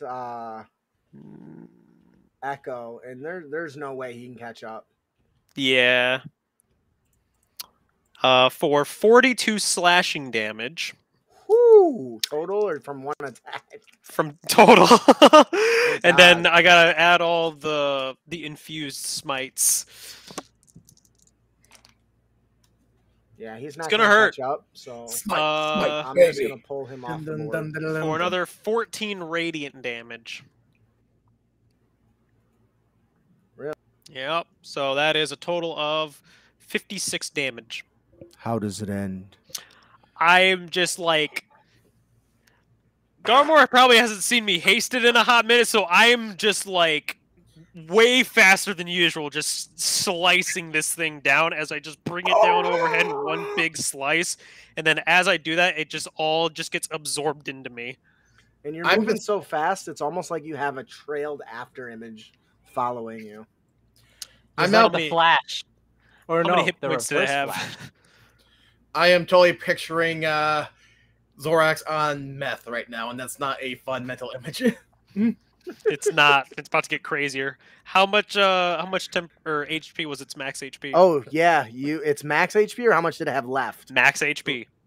Oh my goodness, it had 100 hit points. I have 100 temporary hit points. I am just shooting off energy right now. I'm literally looking at the Phoenix like it's lunchtime now.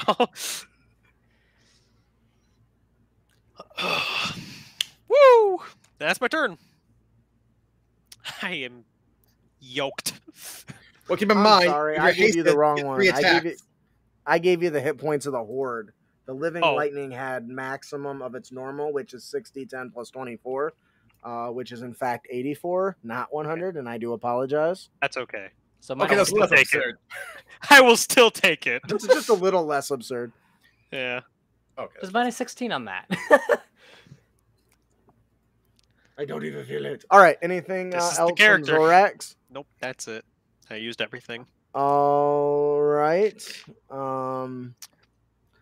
Echo is going to use his turn to dash, and I basically am just going to move him off the board because that's all Echo is going to do. Okay. And the battle isn't scaled for him to be in here for too long. So, all right. All right. It is now. Yeah, just for the Horde's- record, I do realize that his main intent is probably get to his wife, but I was have tempted earlier to cast Dominate Monster on the Phoenix to land. Mm-hmm. But yeah, wife priority. Got Yeah, Makes sense. yeah. Yeah, I think that would have been a good move earlier on, but you couldn't have possibly have known that was what was going to unfold. Right. Also, It's- for everyone in chat, it was not a nat 20. That was a 7. all right, the Horde gets their turn. They're going to move. I'm just going to go ahead and move them out, unless one of you are going to give chase. Top yeah, of the I may do initiative. something. Okay. Aaron just goes, "What?" I'm a very strong paladin. We're all level 15. Yeah. That's how we roll. We're pretty not end gamey, The but top of the pretty initiative, the high-tiered. Phoenix releases a massive caw. It flaps its wings, and bursts of crackling lightning rain down from the sky and strike everyone in the area. Did you lose your control, right? No, I've been putting Okay. concentration checks in the private chat. Okay. Yep. So the DC now is 18, and it's one less die, bringing it to from 7 down from a total from 7d10 to 4d10. Oh, that's way better. So we need to make a dex save. Yep. What happens when I have double advantage? You just get advantage. Nothing. You just have advantage. Dang. Am I still within range of Yeah, Zorax's legendary aura? weapons are a great time. What's the? Yeah, I don't you're in think range. 5, 10, yeah, 20 feet, right? You're good. Yeah. In my Oh, form, I have a -1 dex mod, That's Oh unlucky. yeah. but I have a +3 con score, or a con mod. What's the DC again? 18.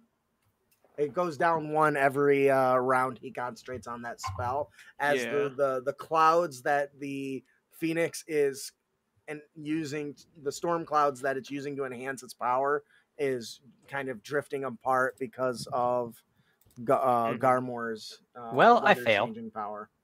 I also miraculously failed that one. Well, even when it goes You down, did. you guys still suck.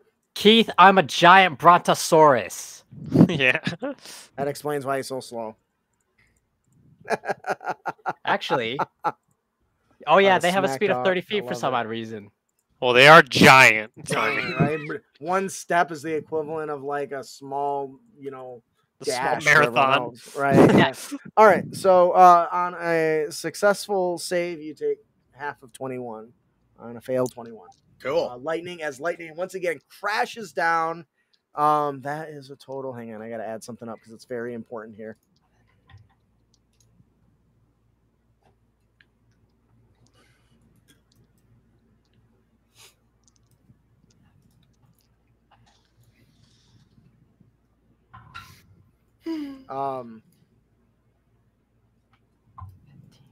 I gotta draw. How do I draw circles on this thing? Actually, I don't need circles. I just need a ruler. Carefully. So you failed the save, correct, Garmor? Yes. Okay. Yes, but I rolled a 20 total for the con check on control weather. So 30. Whew, I get tagged by it. no, I need dexterity saving throws from everyone that's in this 30-foot area around our big giant brontosaurus that failed the save. As the lightning causes the bridge to explode and begin crumbling apart, and the floor dropping out below you. I don't know how to make a little block. Anybody know how to like? Yeah, you take the drawing tool, the paintbrush. Yeah, the drawing thing, just tool, click the yeah. circle. Do I also need to make a dex save? Anybody? Is that Yeah, 30 you feet too. around Well, the dinosaur? Yeah, it goes. Yeah. Oh, what did I just draw? That's not right. Here I saw. Like that? Oh, whoa, hey, there we go. I rolled a 15.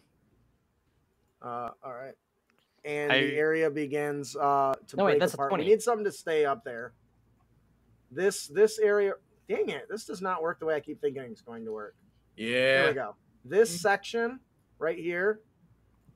That's within 30 feet. So these two. I swear I'm not dumb. These two areas come crashing down. And unfortunately, it's a 100-foot fall. I don't know if Zorax has anything. And I'll need a. Did you give me a dex save, Zorax? 25. And what was Garmor? 20. Okay, so you go both beat the 15. So what that means, as the area below you, the lightning bolts had struck so many times, and wreaked havoc on the stone and the flooring. Big chunks have just finally given out with the battle on below it, and those areas are no longer The thing. They're just giant yeah, bits of lava. They're just gone. I'm trying. Oops, I did not need to do that. There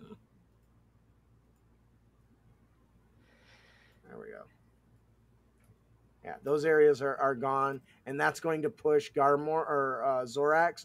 As the area explodes underneath you, you leap out towards the edge and slam Lumine into the ground as you are dangling from this high height. You look back and you can see the molten lava below you. And you look over and you see Garmor's tail is wrapped around a massive boulder, holding himself as he's leaning partly over the edge of this ravine into the area. It's very clear now that any thunderous explosion from this point on could potentially be fatal to anybody standing on the area that may fall to their doom, their fiery doom. Thunder and lightning, very, very frightening. All right, that was the lair action, right? Yeah. It is guess now so. the Phoenix turn. Oh no. And it's going to use its ridiculous movement to swoop in and attack the massive threat here. It's going to use flyby. Oh no. I gotta open up a stat block here. Hit me, DM. I got you. It's going to swoop through you with its lightning form, which means you're going to instantly take 2d8 lightning damage right out the gate, as well as this lightning thing that's immune to it, so it's not a problem. That's a Funny Zorax how that problem. works, right? For 10 lightning damage as it swoops down, its razor sharp claws strike out at you, and lightning lashes out, sending tremors through your body. As it you barely touch it, and you don't have hair, you're a brontosaurus, never mind. Your body seems to be bouncing with electricity. It swings its mighty beak and tries to strike you in the eyes with a plus 10 to 10, so 20 to hit. That hits. The problem isn't hitting a dinosaur; it's doing enough to actually hurt them a significant right. amount. I'm pretty good on health right now, but I'm nearing half. That's not an issue. Well, it's going to be for you in a second here. So Ish. as it begins clawing at your massive side, lightning is arcing across your body, and you take 13 points of. Well, hang on. 1, 2, 3, 4, 5, 6, 7, 8. There we go. You take 23 points of lightning damage, and the energy is so coalesced around you so much, it begins arcing around and leaps from you to Zorax. Zorax, I need a DC 18 dexterity save throw or take 68 lightning damage. I succeed.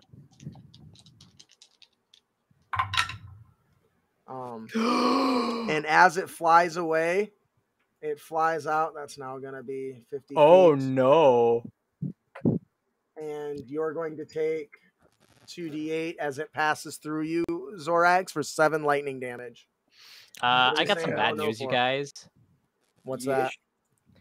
that? For the Phoenix's claw attack, I rolled a con check, and my highest is actually no. Half of 23 would be 12, correct? Yes. So plus 3 would be. You guys are screwed. The Arc-Light Phoenix has the high ground. I actually rolled a 12. No, you passed them. There you go. Okay, so that was a close call because that was a natural 4 on my highest. I mean, if it's for control weather, I wouldn't be too worried if it does. Yeah, fail not anyway. not by this point. It's done Yeah, good. All right, you do take 7 points of lightning damage as it passes through you. Yeah, that's fine. Zorax.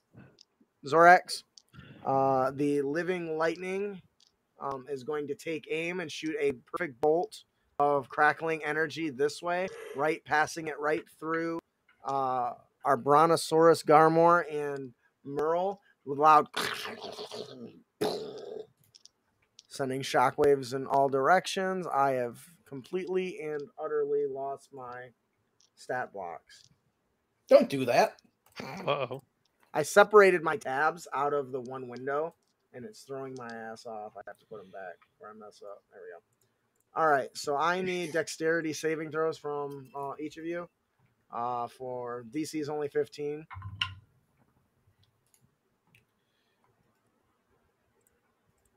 I fail. That's okay. Well, you're going to take 26 lightning damage. Flash of genius, suckers. Ooh, my form is looking rough. That's okay. You have more shapes. And I'm actually good for another con check. It's 13, so Yeah, it was a natural 15. there you go. Oh, you guys are going to hate me now.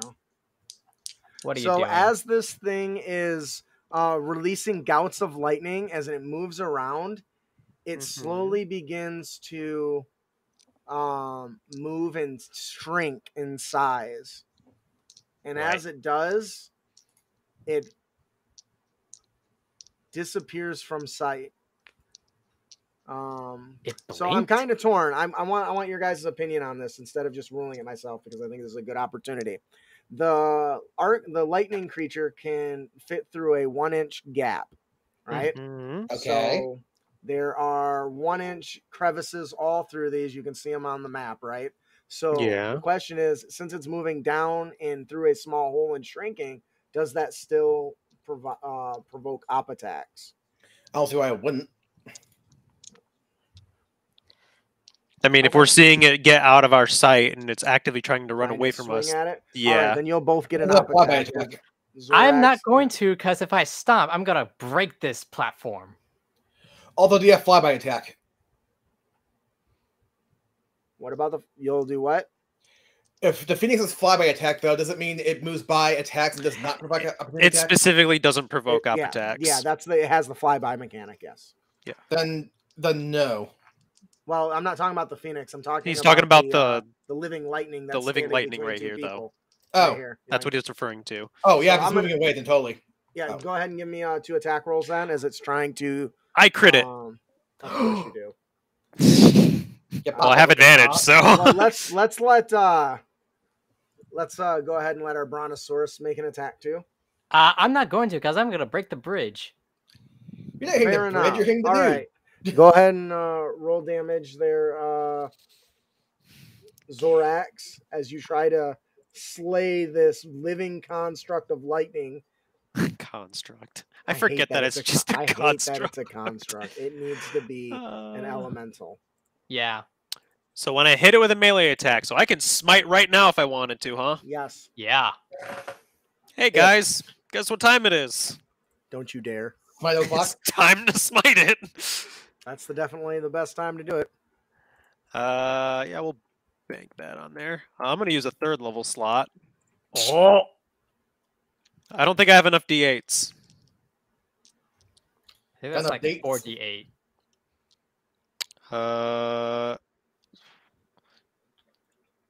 Yeah, because it'd be 4d8, then add my other d8. No, it's 5d8. Yeah. I gotta do math again. My worst subject. I love this Hey, game. mine too. But damn, am I dumb? But I still became a statistical engineer. Yeah. it's just- Turns out after school, they don't keep books, calculators, and other resources from you. Shocker. So that Almost is like you must going do your to job effectively. be. What's that? Almost like you have the tools to do your job effectively. You wouldn't send a construction worker to work without a hammer, would you? Without the crit, it's already dealing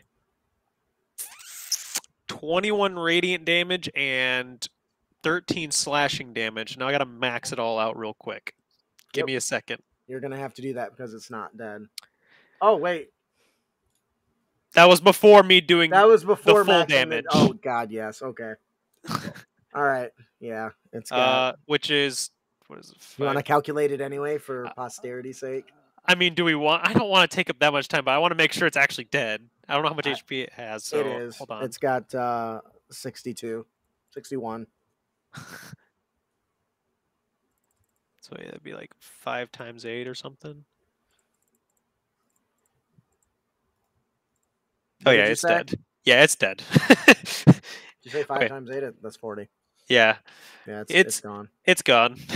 I absorbed that one too. Alright. Well, I was trying to be sneaky by having it come in and out of cracks because I forgot that was one of the strategies that I had for this map because it's it had all the little cracks in it, and I Mhm. totally had forgotten about it until like just now, and I'm like, I'm gonna do that at least once, and then And then these it little died. bastards popping up out of different areas and then shooting lightning and then moving back in is just awesome.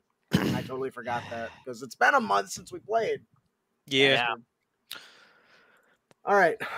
So, that's Drink the that end one of the too. Living Lightning. Woo. It is now Garmor's turn. Okay. Yes, Yeah. Living Lightning Phoenix. Yeah, all the bad guys going at once certainly isn't great for you guys. Yeah, but Good, because that's the lyrics are getting us. that's gonna change because I'm gonna use the last 2 uses of my wild shape and turn into an air elemental. So I need a large token.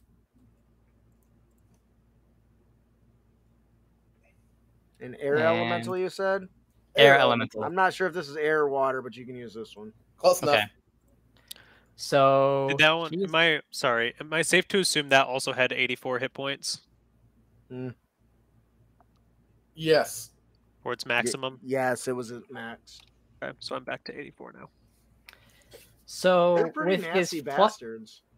So with his flying speed of 90, Garmor is going to charge the horde, and he is going to try and grapple Tiana. You're a Chad. You just went. Oh, and by the way, I have this ability where each creature in the elemental space must take a DC 13 strength saving throw. On a failure, the target takes 15 bludgeoning damage and is flung up 15 feet away from the elemental in a random direction and knocked prone. You basically just flew into these guys and just sent them flying in every direction. Yeah, like That Pumbaa is- going through the horde of hyenas. I love that. All right, so they go flying in all directions. Several of them crack their heads open, and you do some pretty good damage. I'm going to need a Grapple contested check with a plus 25 dexterity saving throw. Or dexterity acrobatics check. I need to beat a 25. Yeah, she that's what I rolled just high. rolled. I rolled 19 on the die. She has a plus 6 to acrobatics. Okay, give me one sec. Check a certain thing here. I can use my rugged outdoorsman with this. I mean, I Really? guess there's nothing better than a rugged That's- outdoor whirlwind, right? That's so crazy. You can just do that for your grapple. That's nuts. I didn't even think of that. That's brilliant. Yeah, I was just Stupid double checking. talent. I was just double checking the description of the talent, and I was like, "Oh, hey, I could do this." That's so funny. Well, they got to grab a lot of weeds and sticks. I mean, it makes sense. Yeah. Okay, so that's 34. Ooh. So as you come out, in the center of your being, spinning in like wild angles, is this really pissed off jester, flailing up and down and around like somebody caught in one of those wind tunnels. Yeah. And she's shouting and cursing all sorts of obscenities. Does she let's- understand primordial? No. No. I was gonna Because say something. you're not from this world. Well, yeah. She's flailing and cursing about. Yep. Like, is that your So turn? Her back into the initiative here. That's actually, yeah, it was my bonus action to wild shape.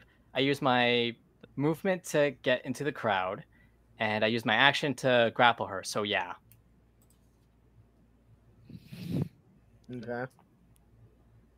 Aw, She got the same Ian. initiative as Echo. All right. Anything else from Garmore? At No, least I don't think no, so. not really. I mean, I'm good on gonna be. wild shape health. Okay.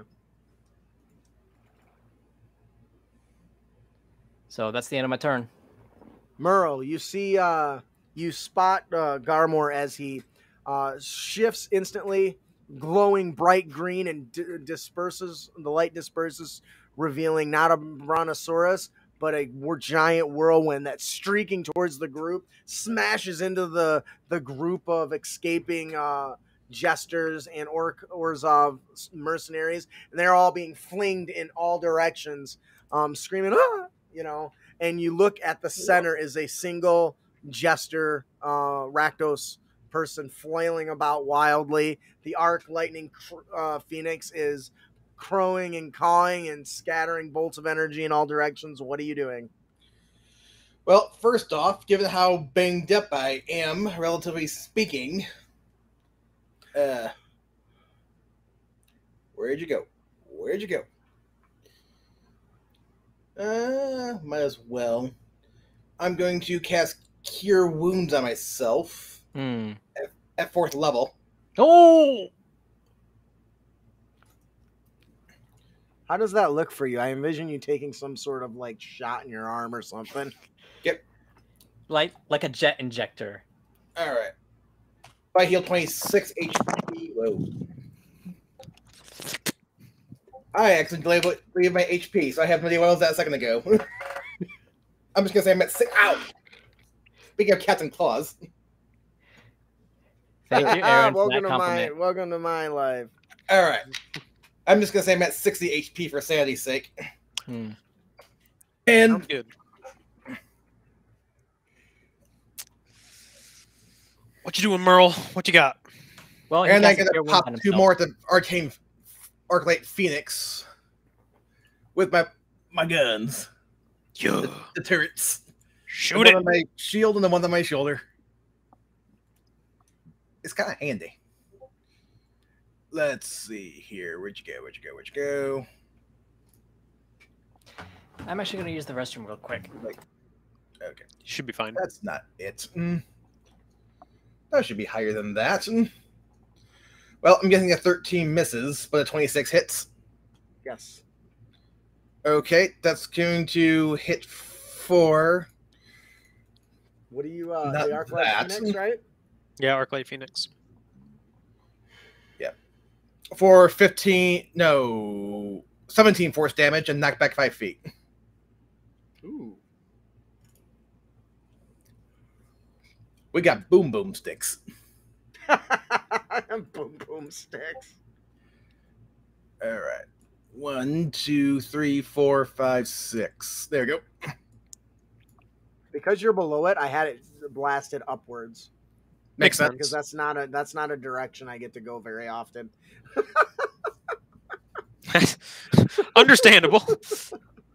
And I am this thing called done. All right. My turn. The horde is out of Is here. it not my turn? Well, the horde goes before Zorax. Okay. The horde is in between you, but they're pretty much out of here at this point. They just left their buddy. They're like, yo, fuck this. They left their corpses and stuff. And it's not her turn yet because I added her to the initiative, so she can try to escape, which she probably will. Unfortunately that's for Garmore. Okay. All right. Go ahead, Zorax. Oh, I guess they're still retreating, so every time they retreat, they still attack. So I need everyone within 300 feet, which I think is everyone, to give me a dex save again. I'm surprised not that 300 feet, huh? That's crazy. Yeah, Okay. well, it's the range of longbows and shit. That's true. Well, let me double check crossbow, because actually I think now the crossbow. And I'm actually pretty that sure it's far. about that far, like 300 something. Yeah. I'm fairly positive, but I rolled a 20. 100 to 400. Yeah. Anyway, dexterity, eh? Yep, DC's 15. No problem. 17 piercing on a failed and half as much on a success. As they exit, they turn and release barrages of crossbow bolts and fire bolts in all directions at you with a big FU as they leave. I can't because I blame him, but Right. Honestly. All right, Zorax, now it's your turn, I promise. Honestly, I don't even really know what to do because I can't really hit the Arclight Phoenix. What I missed? Truthfully. You need to make a dex save. Yep. We got hit by a What barrage of arrows you- on the way out. could do is writing an action. Oh yeah, actually, I'm gonna look at the Phoenix. I'm gonna hold up my arms with the two big old halberds with chains on them, and I'm gonna ready my action for when it decides to fly through me. Ooh. Well, both the spears are in the ground. I'll say they're both. What am I dex saving from? So, and I'm just holding the chain up, and I'm just looking at the bird like, "Come here!" Come at me, bro.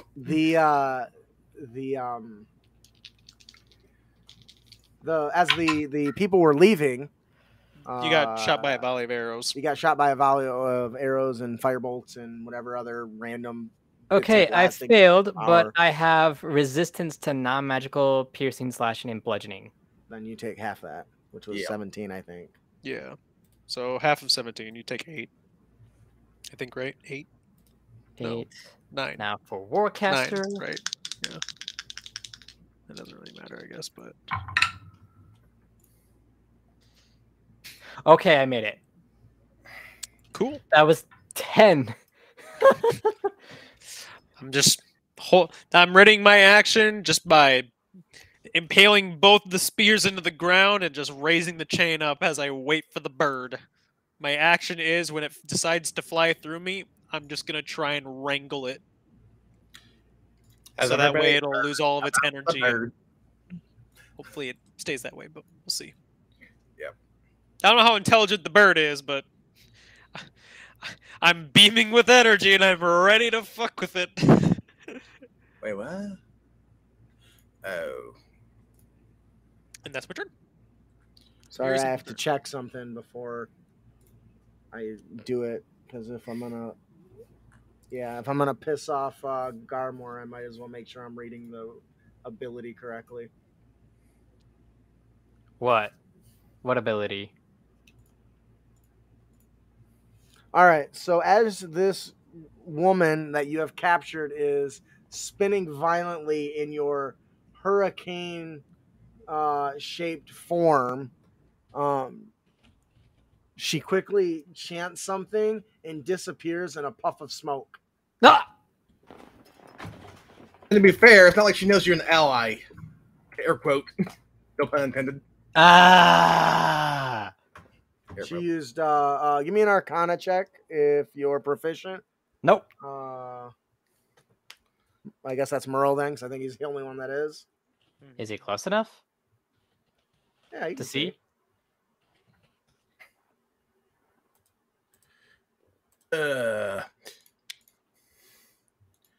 I mean, I know what's going on, but at the same time, I don't want to yell at her and out her to her allies, enemies, whatever.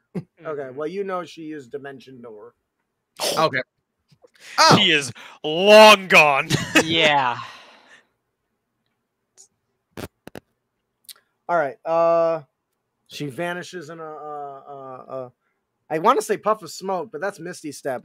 Yeah. I don't imagine Dimension Door doesn't actually open a door, right? I mean, Are you- you could just say like a portal like rips open and just slams shut after she falls through it. Yeah. That sounds good. Let's go with that. It's better than saying a puff of smoke, which is agreed the Misty typical step. Misty Step. Yeah. you can All flavor right, it how you uh, freaking want. There you go. It's All true. right. So back to the I think and didn't miss anybody. That was Zorax was last. Then Yep. And I'm readying my action, waiting Tiana. for taunting the bird. I'm like, come here. as she vanishes, You're giving the in bird the bird. a opening split. Just A vertical line appears and then rotates into a small door, and she tumbles through it, pulling herself from your grip. And I can't try to hold her, can I? no. No. She's just gone. That's what teleportation is for. Yeah. Right side, you can try to grab the phoenix, take it to the ground. No, True. I have something better, but I have to revert form first. No, I'm saying you can grapple at an air elemental, and if you succeed, its speed then becomes 0. And It's then you can just flying. drag it straight to the ground. It'll fall. All right. Impact damage and all that crap. So, as she disappears in this vortex window, the arc-like phoenix bellows and crackles. Its scream is extremely loud now. The entire area is trembling and shaking underneath its cawing. The clouds above have stopped moving and have begun to coalesce again. And streaks of lightning crash down to the areas and just bombard the entire area with these individual bolts that send stones and rocks and debris flying, along with charred corpses in all directions. I need dexterity saving throws of 18 from you guys. That's 5d8. Are you gonna remove Tiana's token? Did it not go down? Control weather is still up. Well, Yeah. I thought he Ish. lost the card. Oh, No, he did, never lost it. Yeah, okay, Well, you're right. Well, So it's a that and DC if he did 17. lose it, it still takes a long time for the effects to actually go away. Yeah. Which is why it's progressively going down. So the DC is 17 and it's 4D. Shit, am I at 40? 48? 48. I fail. Bless but your I finger! take- I fail, but I take half of lightning and thunder damage That's because good. my elemental form. 17, right? Yep. As the lightning comes crashing Damn. down atop you guys, another section of the bridge area goes out and causes the area to collapse. Whoop. Oh, Zorax is trapped. I can jump. I can Oh, yeah. teleport. I can Jump do a and lot Say, of can you things. jump 25 feet? Currently, I can move 60 feet, so probably. Oh, yeah, probably. Yeah, I'm All right, hasted, so I could just be like. I can just do a The big old Phoenix sprint jump. begins swooping down. God damn it, towards Zorax. Choose me, yes! My dumbass play.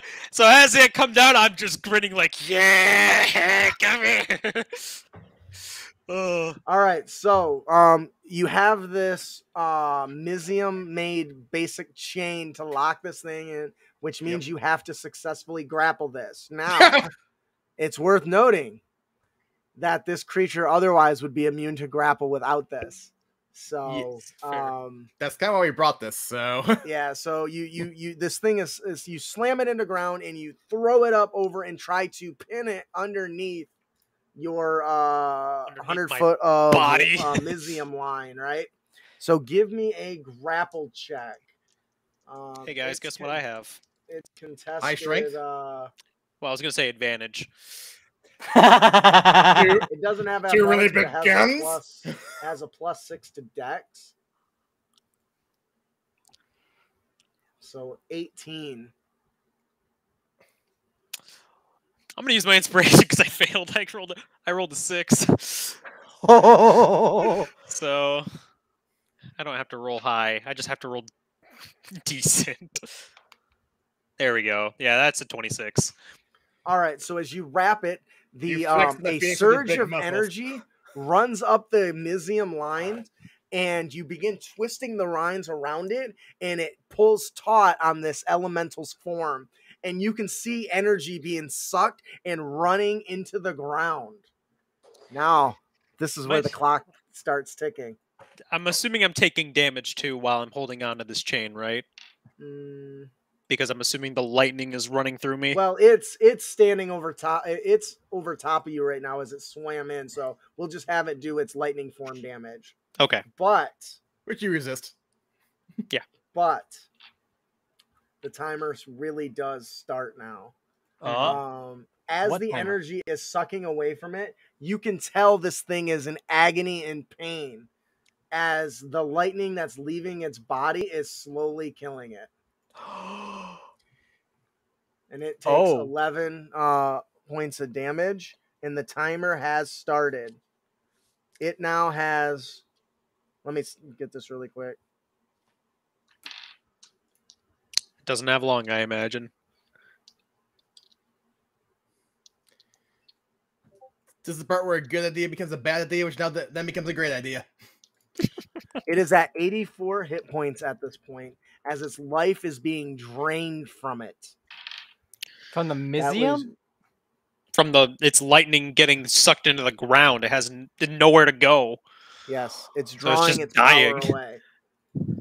But this means you have a limited amount of time to harvest the core Mhm. from this creature while it's flailing relentlessly, and it's still going to perform its attack, but I Yeah. think it does have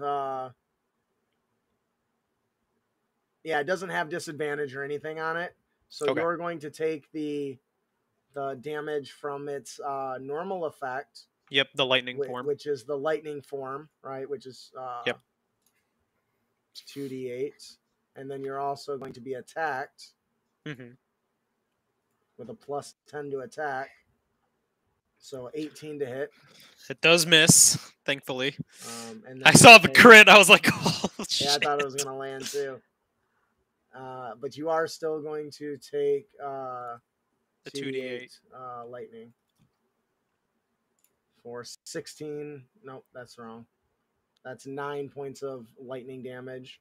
That rushes through your body as you're holding on to this thing. It is flailing and screaming, and it's beating its wings. The energy is being sucked out of it. But as its body dims, as the energy is sucked out, Garmor, you can see just ever so slightly this orb, this kind of purplish red spherical thing in its chest as it's flailing.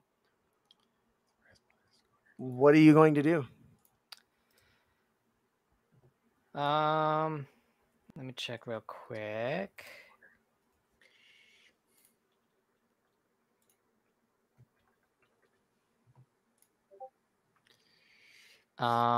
So he is going to hang on. I need to do some math here.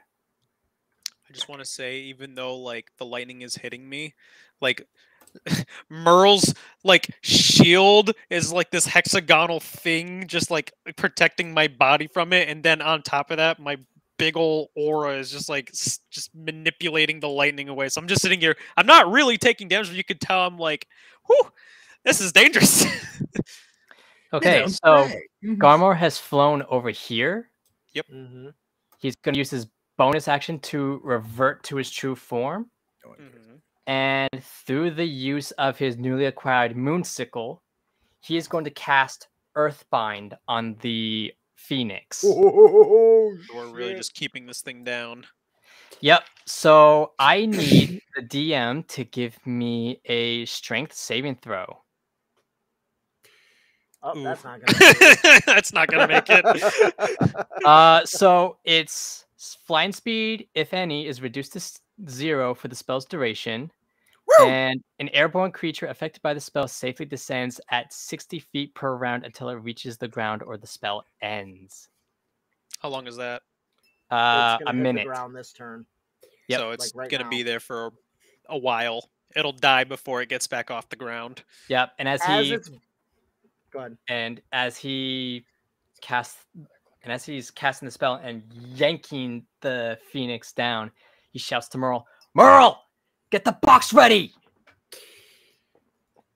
We're relying on you, buddy. Although we were so screwed. Anything else? Anything else from Garmor? No, that's pretty much it. All right. Do you want to put your token back on there? Yeah, I don't know how. it's probably we got it. Drag them from the right side. I got it. Yep. Ba-bing. All right. So, Garmor, as you kind of spin around, quite literally, because you're a hurricane, you rise up back up into the air, and you zoom over to where your pal Zorax has bound this creature and is slowly bringing it towards the ground. You decide that as it gets kind of hung up there, you reach out and channel a spell, and part of the ground changes and becomes very mold-like. and are malleable, and it lashes out like a vine and wraps around this thing and drags it to the ground.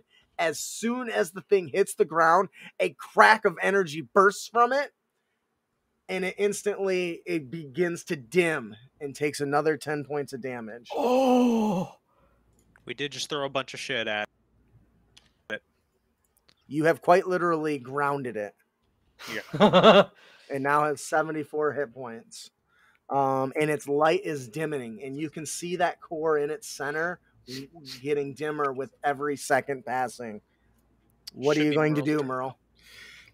I'm going to fly towards it, pull out the extractor, and yell, "Surprise, mother clucker!"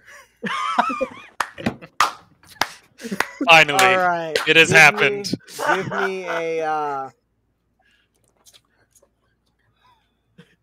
This is an arcane device, isn't it? Yes. Yes. Give me an Arcana check. Ooh, my favorite thing. Come on, use that flash of genius. Actually, we're gonna change this a little bit. Ah. This thing is flailing and fighting and struggling. So I'm gonna say you're going to have to be able to identify its exact location Okay. first. Okay. So, but I don't think it needs to come from you. We're going to let this check come down to Although Garmore. I did study Arcane Phoenix too before we left the research center, so There You was did, only but limited it moved, information right? on it. Yeah. And And also, it- and the it- core is moving inside its Inside body. of it, That's yes. what I've been hearing from him. So okay. Garmore, the thing is darting around. You see Merle float up with the extractor, but he's nowhere near the core. So do you want to try to give him I'm trying to think of what check. Charisma check, would that be words of guidance? Yeah. Give me a we'll give you a perception check so that you can kind of read it. Yeah. But it's very violent right now. So Zorax, if you want to try to pull it taut and absorb more of the energy to bind it to keep it still a little bit to help reduce that, we can use the help action. I'm or gonna even- just Huh? I'm gonna put this bad boy straight in the dirt if I got to. I don't So care how I- much it hurts me. So I Alright, have so- advantage on this? Yes, because he's taking the help action. Yeah, I'm just yanking this thing like arm loading it into the ground. This is my last use of Rugged Outdoorsman point. Well, if you This is the time need to help, use it. that's. I mean, you got advantage. I don't know what more to give you. Bring it back. Okay. Uh-oh. Okay. These numbers are ridiculous. 36. Howard. His eyes are like this. So,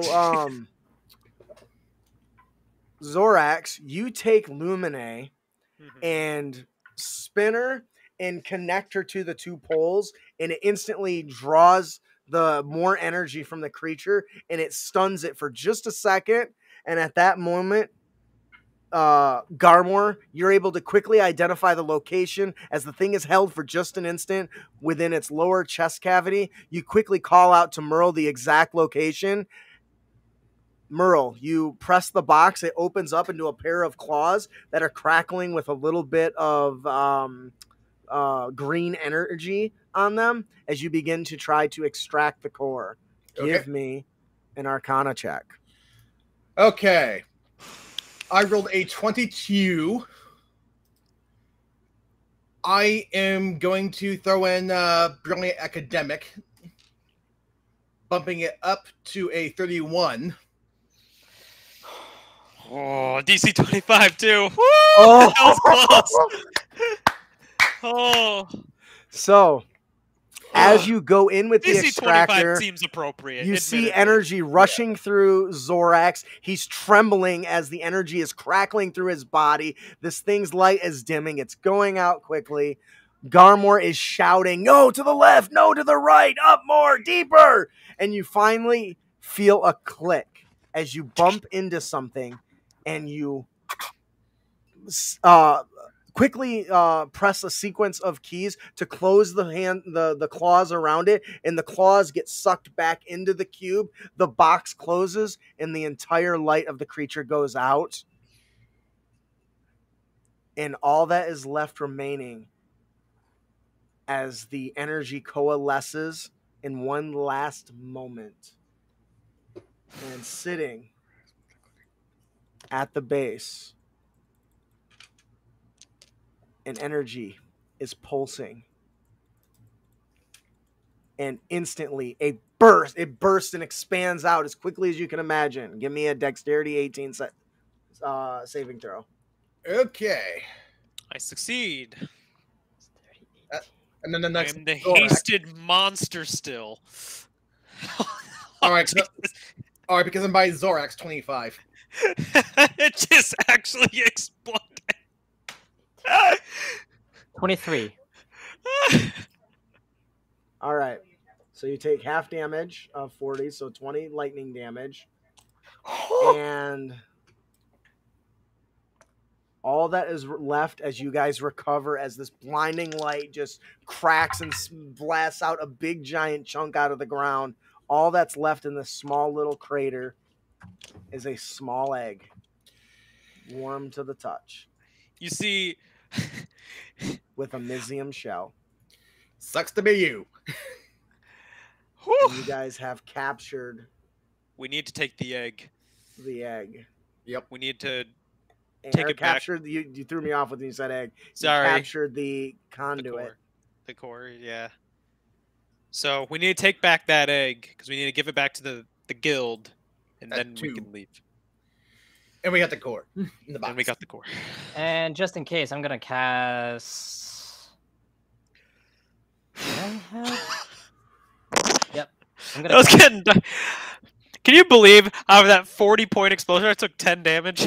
You guys took a lot of prep work to make. Yeah, that we did. We weaker. did. All right. Oh, Everyone heals 17 hit points from mass cure wounds. Okay. thank you. So I'm at All right. We probably want to GTFO out of here ASAP. So do you still have the Windwalk spell? No, I don't have that prepared, Darn, but I have. understandably. But I still have conjure animals. So Oh. like fly on out, pretty much.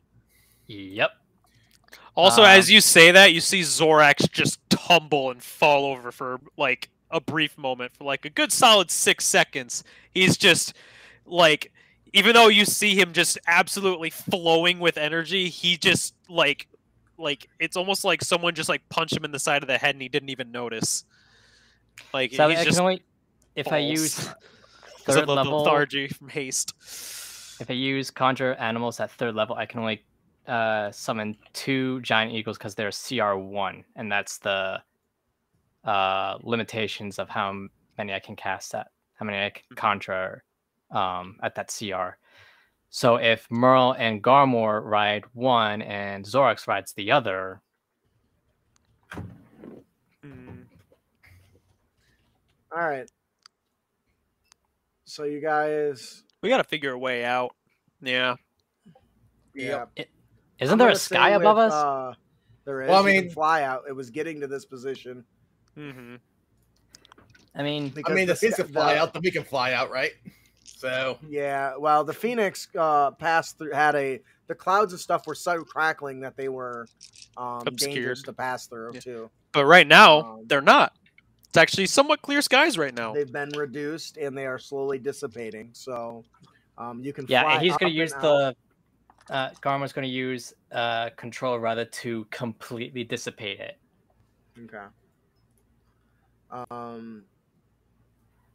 So as you guys kind of relax, you've collected the last piece, and you make your way back to where? Are you going to the Izzet Guild? Are you going to Elturel? What is We the... do have to drop the egg off at the Izzet, and then we can return to Well, Elturel. that's also where you're Well- building the device. Too. One that one too. technicality is that conjure animals only last for an hour. So if we find a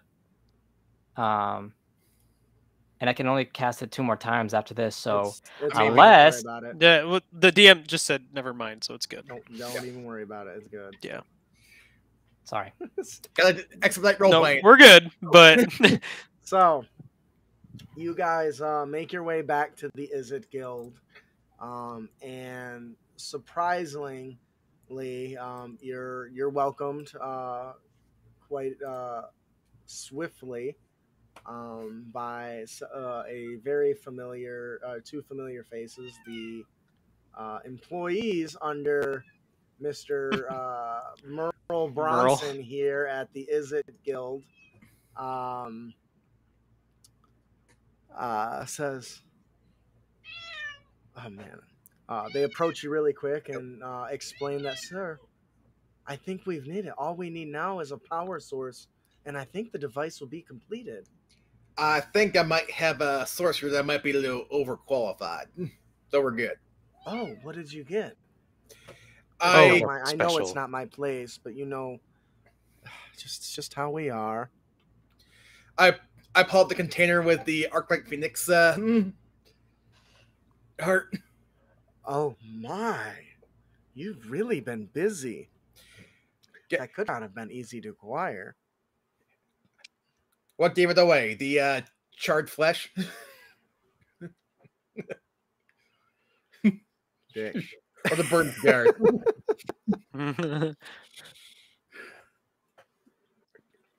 She says, well,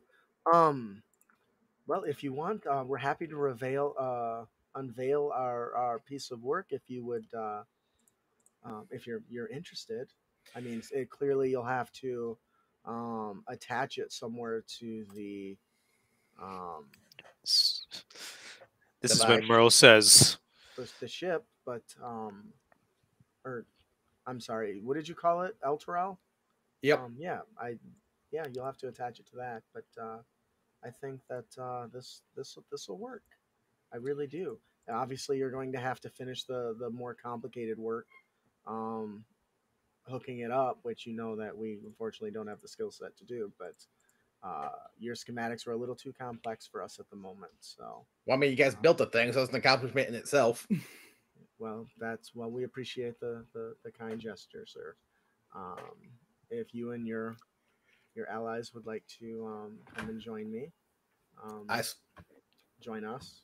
There's 2 of them, and I'm trying for the love of me to find the names of these characters. We do. I can't. I see they're all bolded, but I'm still struggling to. So there's 54 pages of notes. "Yeah, you're welcome. Oh, I love it, dude. That's a good problem. I am gonna end up posting this as like a blog or something. It's Such a great job. not gonna be 100% though. It doesn't have to be.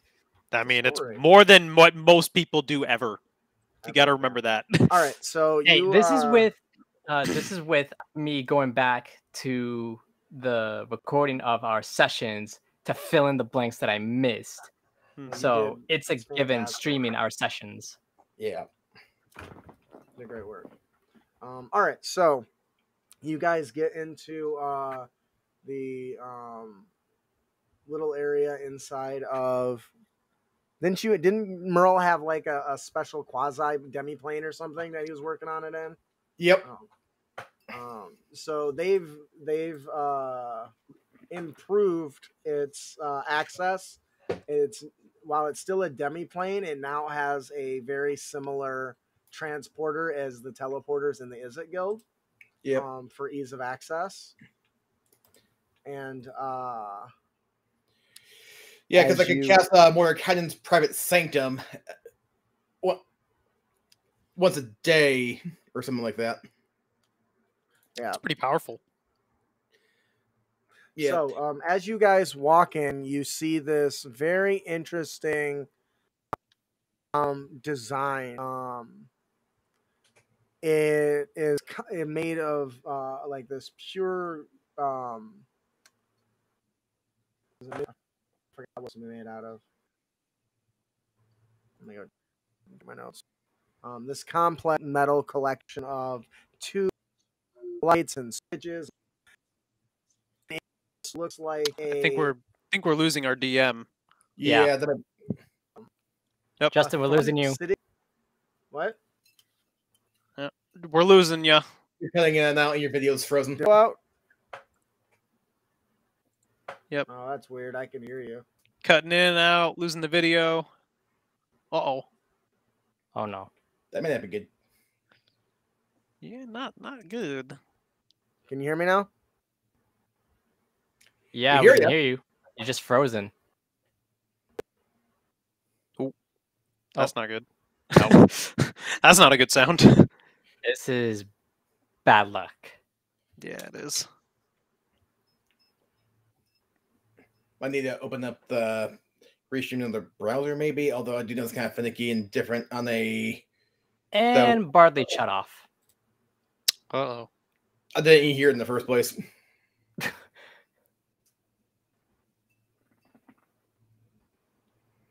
We're having technical difficulties, everybody. We are very sorry. Yeah. The Yes, I system can hear is you guys. down. Can you not? Oh, we hear We you can now. That's the important progress. part. Well, I'm closing.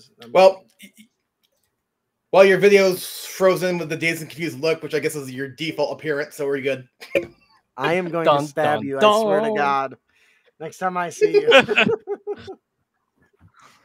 You are. This you is are- Probably hear you Probably now. reset your video real quick, and maybe that'd It's fix it. 'cause refreshing You seem right to sound now. okay. No, let's not screw with it when we Okay. have to. If we can hear him, that's the important part, so I'll just keep going. My internet That's is fair. out. What is somebody doing? All right. I'm a kid. Always a kid. Or I do. Comcast. Always a I kid. always blame him. Blame the child. Google. That's what I I'm would trying do. to see if there's something update. Well, you can hear me, so I guess that's a start. Yeah. Enough. That sucks though. All right, so you guys see this device with Oh, oh my gosh! Oh Well, that's worse. no!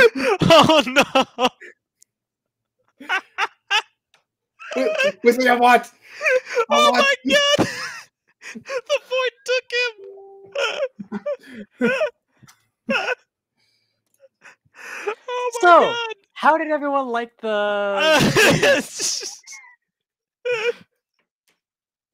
In the words of Ian, the system is down. Oh my god! Oh, that's so funny.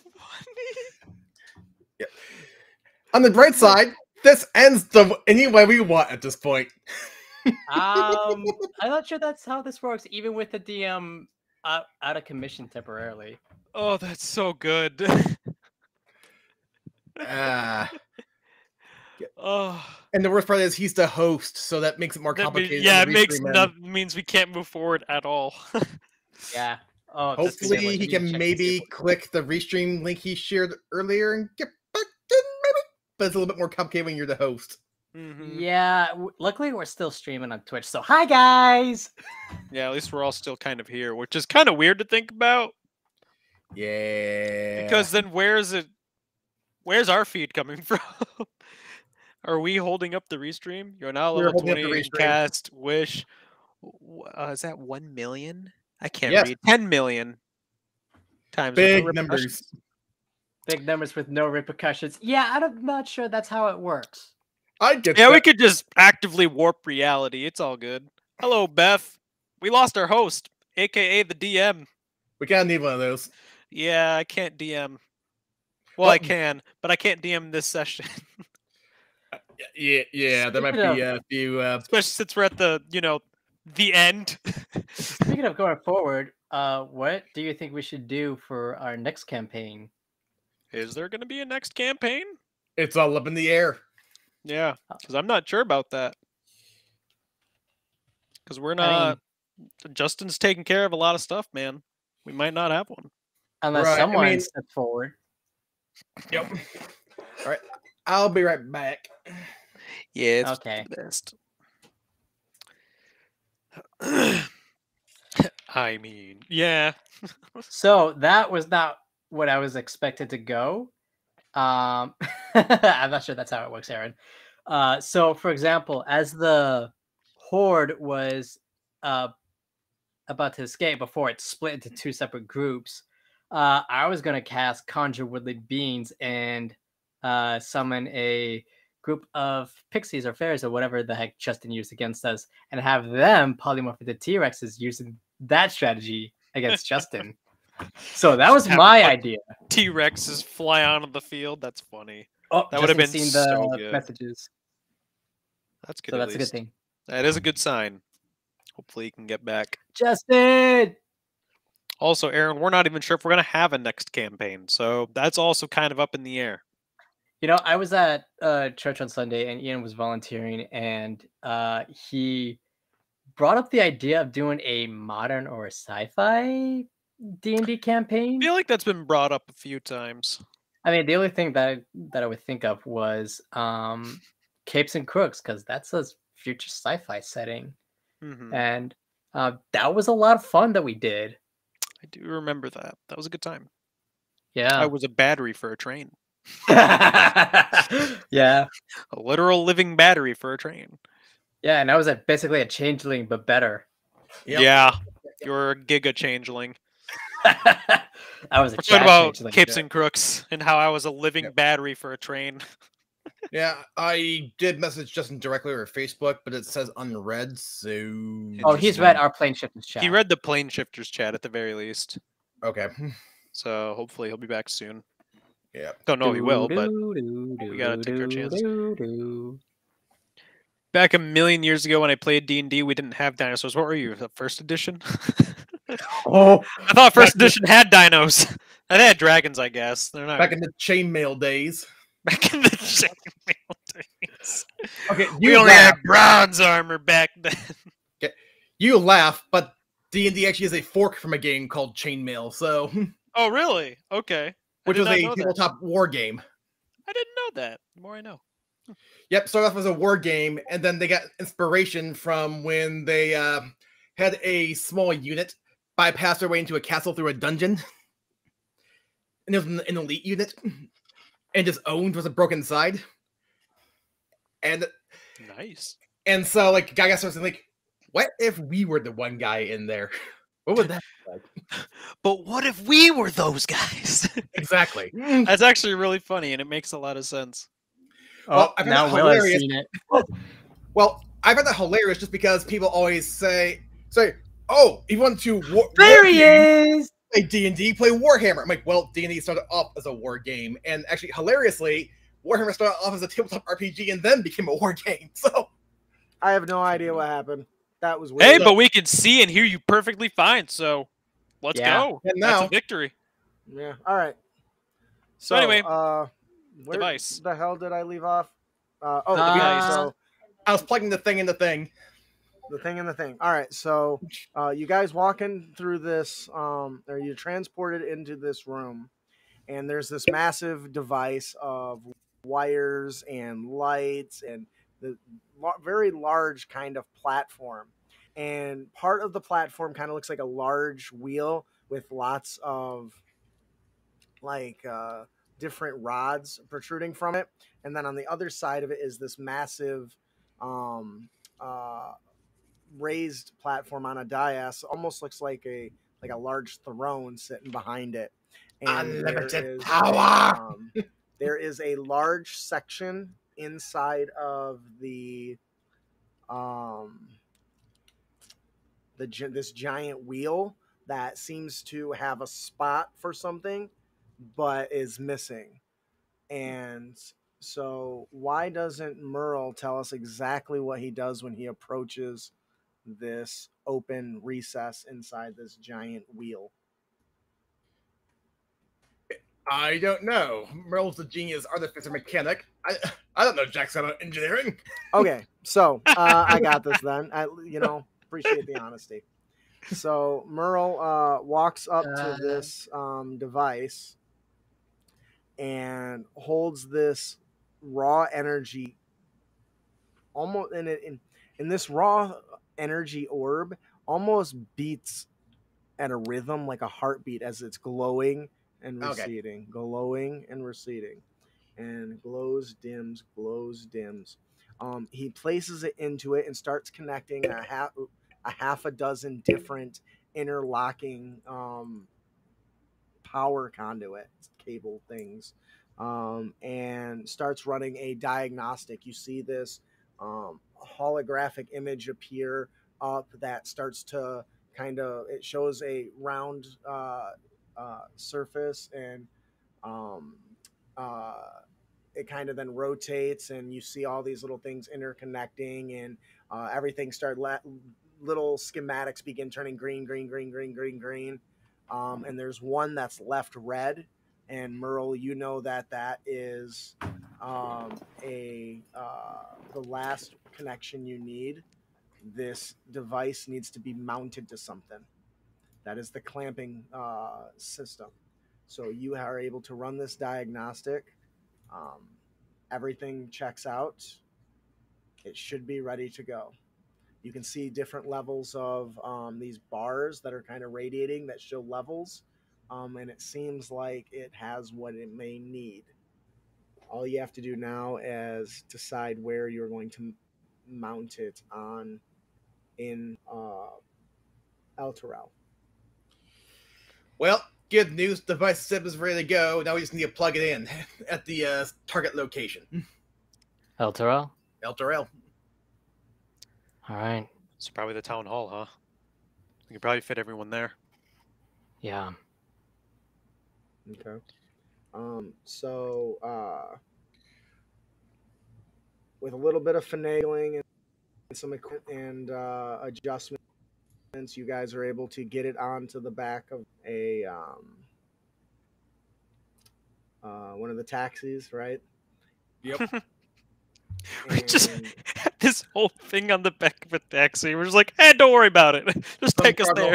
You guys get it lugged up on there and start your travels, and it has not escaped you that you have not seen Echo. Echo at all. It makes sense.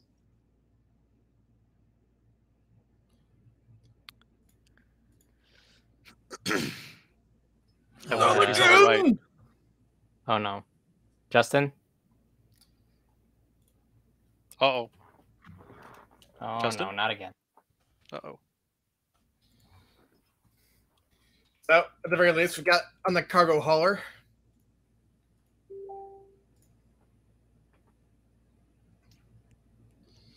I blame Hey. Comcast. I mean, I know he has Charter, but I still blame Comcast. that's fair. So, yeah, What do we do about the Echo situation? I believe that's Echo's problem at this point. With more Will not here. importantly, what are we going to do about the politics of this realm? That's There's not still- our problem. We never belonged here to begin with. Except some of these guilds may stow away on where we're gonna go, where we're gonna plant this thing, and come with us to Toril, escaping the binds of the guild pact, which is probably what they've wanted. I mean, it's not a perfect plan. I mean, our idea was just trying to go home. That was it. What could they do? Like, they don't know what's on the other side. If they get Nope. to the other side, how would they even expect to go back? Unless they Yeah. take our device, which only Merle knows how to operate. Yeah, Yeah, unless Merle destroys it outright afterward. He could. very good. Maybe we should. Okay, Justin's rebooting, so Okay. And we're still alive, still. I mean, I'm down for breaking the device after we use it. I don't think we want anything going back to there and then having more stuff to our home. You know, I- Aaron, you just reminded me of a quote from the early days of Critical Role, where where the Sorcerer Dragonborn of the party goes, "My name is Tiberius Stormwood, and I encourage violence." Yep. And he's Although- a diplomat. yep.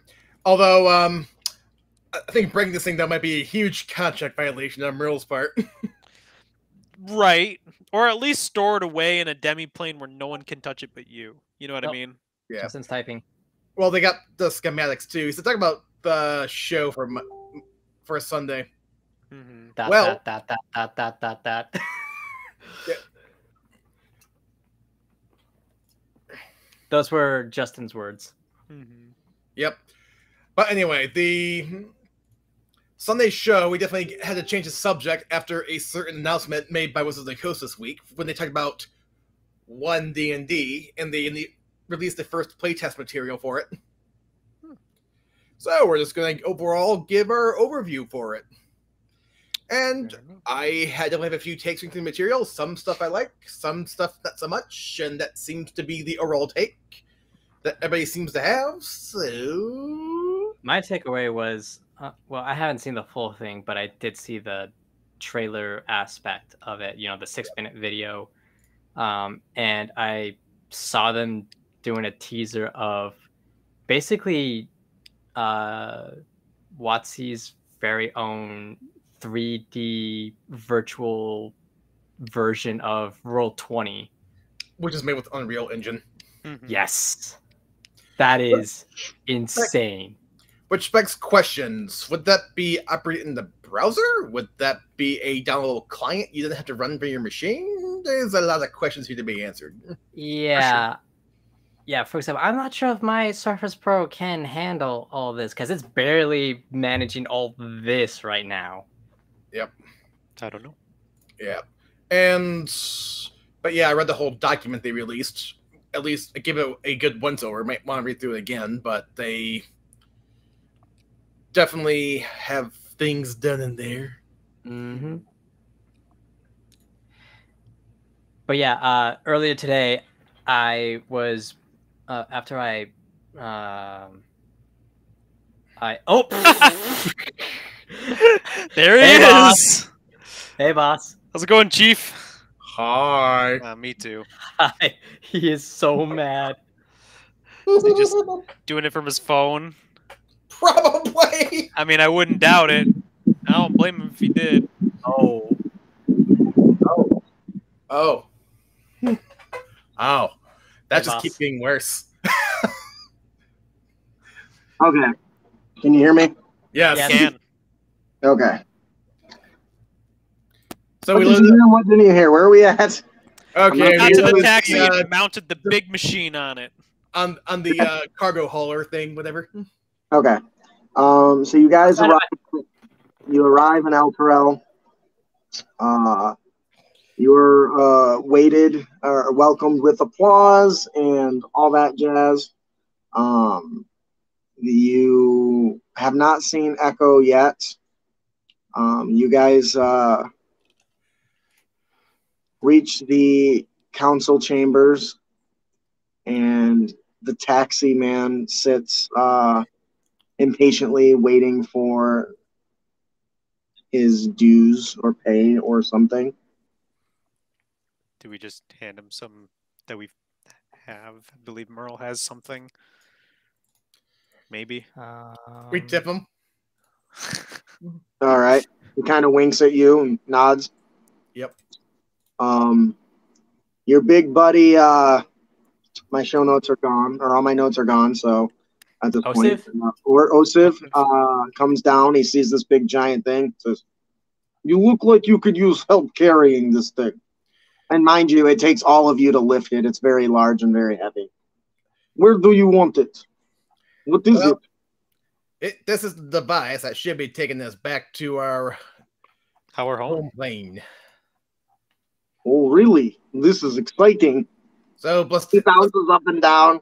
He's It is very exciting, Osif. Um, Finally, all of our hard work rewarded. let's take it to the city square because I said so. Oh, okay, that's a good place. I got this. He tries to pick it up to be all manly and carry it himself, but it's a little heavy. It still requires all of you to manage it and work it. Mm-hmm. Oh wow, what the hell? And he goes, you guys make your way to the center square.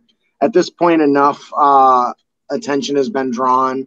The council members approach and kind of encircle and say, you see the mistress of secrets. Is that what her name was? Yes. It is now. The Basanya. Spy Master. Spy Master. She says, wow, this Basanya. is most interesting. What do we have here? It's our ticket home. Just need to set this thing up. This is wonderful. It's finally time. I will get all of the Ravnikins that have been visiting, that are visiting, or who have come to El Terrell, I will let them know that it is time for them to go. Hold up, let me set this up first. Don't want to create too much of a hubbub and someone do something stupid while I try to plug it in. Oh, okay. So you get to the town square, you set this thing up. It's got these massive, giant bolts that you bore into the ground. With the press of a button, they kind of come out like robotic legs and just automatically drill right into the ground on their own, and lock it into place. And they're big. I mean, you're talking like 3 feet, wide, Heavy machinery. heavy machinery bolts.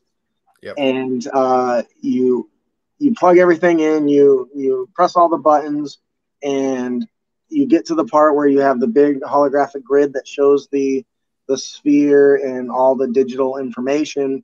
And when you fire up the commands again, several of the levels kind of lower a little bit, but you don't think it's too much of an issue. Okay. And you try to start it. You sit down on the area or in the big giant throne-like chair. You tap some buttons. You flip some switches. And as you try to do the test again, you immediately notice something is not right. There appears to not. The levels are draining and only come to about halfway. It turns out that there's not enough strength in the conduit to take all of El Terrell. It's a start. Then we gotta take whoever we can and whatever we can. And as you guys spend some time trying to figure this out, trying to organize it, you spend about a day working it out, and you guys finally collect everyone, you get everyone, and of course, Merle is extremely upset. He had plans, but as you're getting ready, out of nowhere, there is a burst of light in the distance. It looks like a sun rising, and it's getting closer and closer. And about 100 feet above you, with a loud poof, they stops, and there is several angels there. Son of a dick. And Lumine says, Father, I guess it is time. Time. And they kind of descend over top of you and say, time. Emeriel, I think, is one of the names. Yeah. He descends onto Zorax and says, I have to say, when we started monitoring you, there was a lot of things that we expected. But while you do it in your own way, of course, do you think we would let one who we thought was filled with complete, pure darkness escape us? Of course not. I guess I'm not that surprised. Your thing that you carry, and instantly Lumine gets offended. She's like, I'm offended. Okay, we got Ermiel, Ithuriel, Nathaniel, Razia, and Aurelia. Emeriel? Yeah, I had it all pulled up already, and my computer said no. Yeah. Anyways, regardless. So she says, well, you didn't think that we would just release someone with darkness in their hearts, right? You needed to be monitored. And since you wouldn't agree willingly, well, we had to take it upon our own. But I do have to say, Zorax, you have changed more than one of our minds. That it's more than black and white. There are some areas where there is gray, where doing right sometimes means doing wrong. And while we don't all agree on this method, watching you, we learned that there is a light even within the darkness. And as your friend has told us, and you turn around and one of the angels turns into Zorax, and he holds out his hand, and you see another one of the angels turn into Tiana. And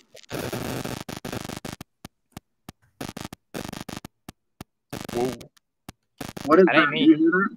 that ain't me. Oh, as soon as he said it's not me, it stopped, so I'm still gonna blame you. Okay. I don't know which one of you. Anyways, they spoke and they say, we had to take care of business before we could join you on your escape. After my contacts, and he looks over and you see in the corner of a nearby building is a big spider web. And it says, in common, it says, have a safe trip. And he says, after my informants had had discovered your lack of power, it was easy to talk to Azorius and to get the aid of the angels, as they have learned that Zorax and all of Elturel are not the evil that they thought. They are just travelers lost in space. So they've come to give you the last bit of energy you need. If you have it. We just want to go home. Yeah. And quite frankly, I would imagine that most of your people, the sooner that we're gone, the happier y'all you'll be. I also That's have one definitely concern. true. Yes, there are a lot of those, but go on. My concern are those who wish to stow away on our journey home.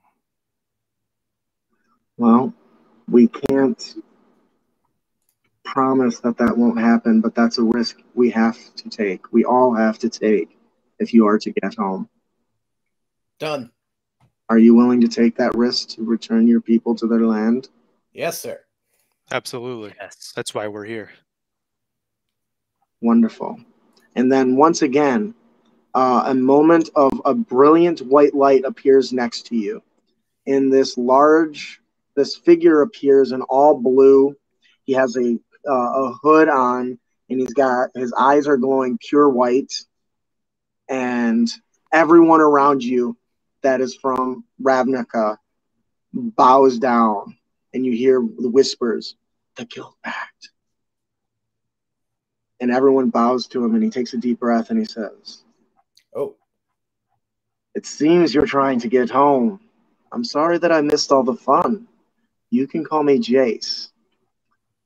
You know, navigating the different planes, for us it's unique. But do you know one of the best things about it? you learned so much. Yeah. And he says, I know that your trip here wasn't as expected, but we hope that you'll consider returning. Never. In addition, Speak for yourself. wow, planeswalking is a gift. Some of us can do it. Apparently, some of us can figure it out with technology. And I can assure you that I'm going to do my best to suppress this technology. But I'll worry about that after you leave. And he holds up a small little crystal, and he hands it over to Merle, and he says, this contains the details you need to find your plane of existence. At least the crystal that's in it. Before I go, do you have any questions?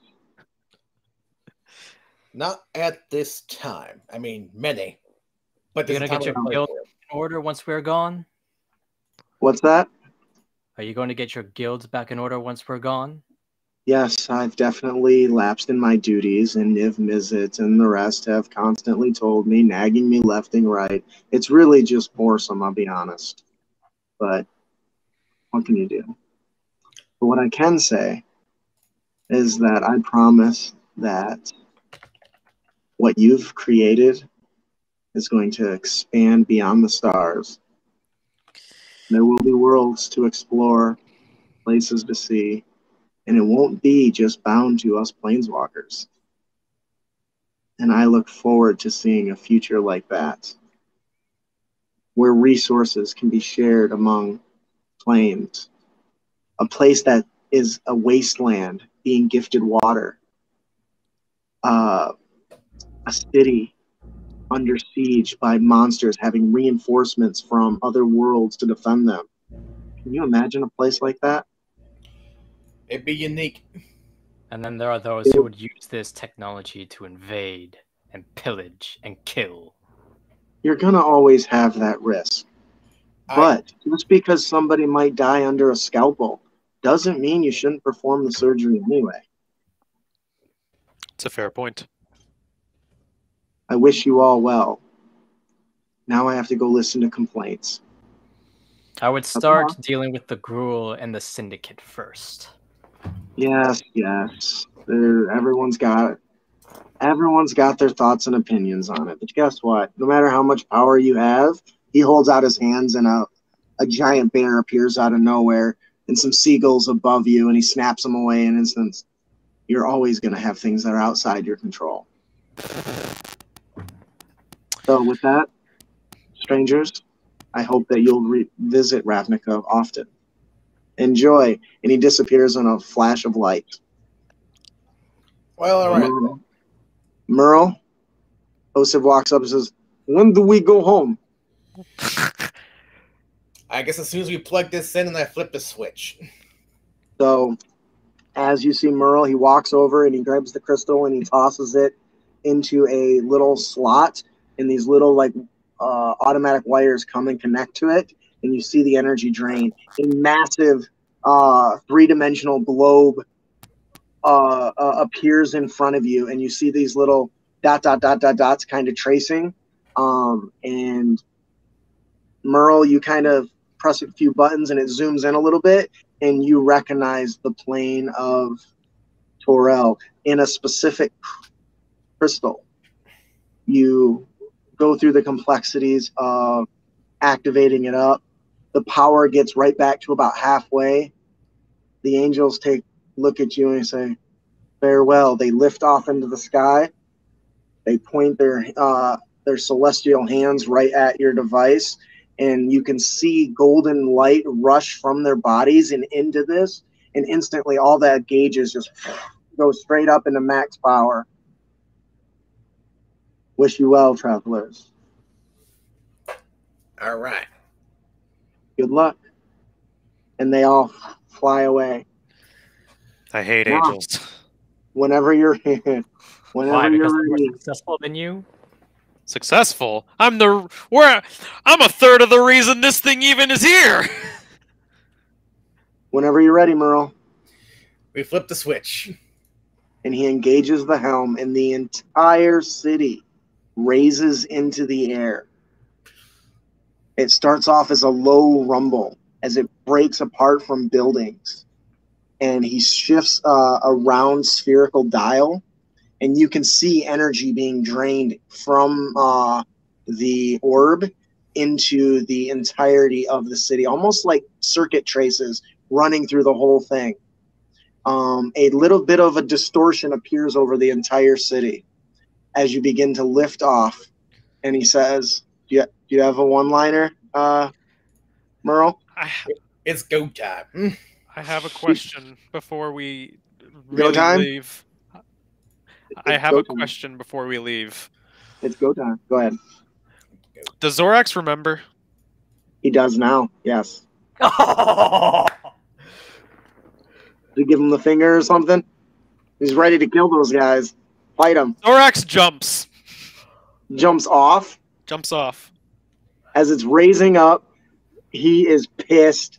He skydives off the side of it, dropping towards the angels. He leaves them. Oh, my internet's back good. Thank God. What is he doing at this moment? Oh man, it's too late for me to do anything. No. So Zorax is falling. What is going through his mind right now? he says, I cannot believe that they had the gall that. And as his anger keeps rising, because he just keeps thinking, he's like, I let it slide when they called my sword a thing, because I thought it was best for everyone else to go back home. And I thought, I can't ruin that for everyone else after all the work that we've done. But knowing what they've done to me, knowing what they were willing to do, and saying this lie, saying that they're willing to say, oh, but we can see the shades of gray and things now. That's not what angels are. I know what angels are. They only see in black and white. And he just, right before he hits the ground, he just shifts, and then he's just standing right where he would be, where instead of him cratering onto the ground. He says, and he just looks up and making sure everyone is still getting ready to go, and he's waiting for them to leave because he doesn't want to show everyone what he's about to do next. And with that, as he punches it, all of you, everyone that is on Elturel, the stars zoom by like light, streams of light, as they launch into space, busting through the crystal of the Ravnican plane and enter the gray space between worlds. Oh, I know that space. They're not there. No, but I'm aware of it. All of their experiences and everything did not prepare them for this. Yep. Leaving behind Zorax. What does Zorax do? He looks at the angels and he says, are they still here, by the way? Are they still around? Nope, you saw them just kind of and bolt off into space. He just marches on, and then he pulls out the bag of holding. And he whispers in Celestial the command phrase to unlock it, which I honestly don't remember. And you're releasing a monster.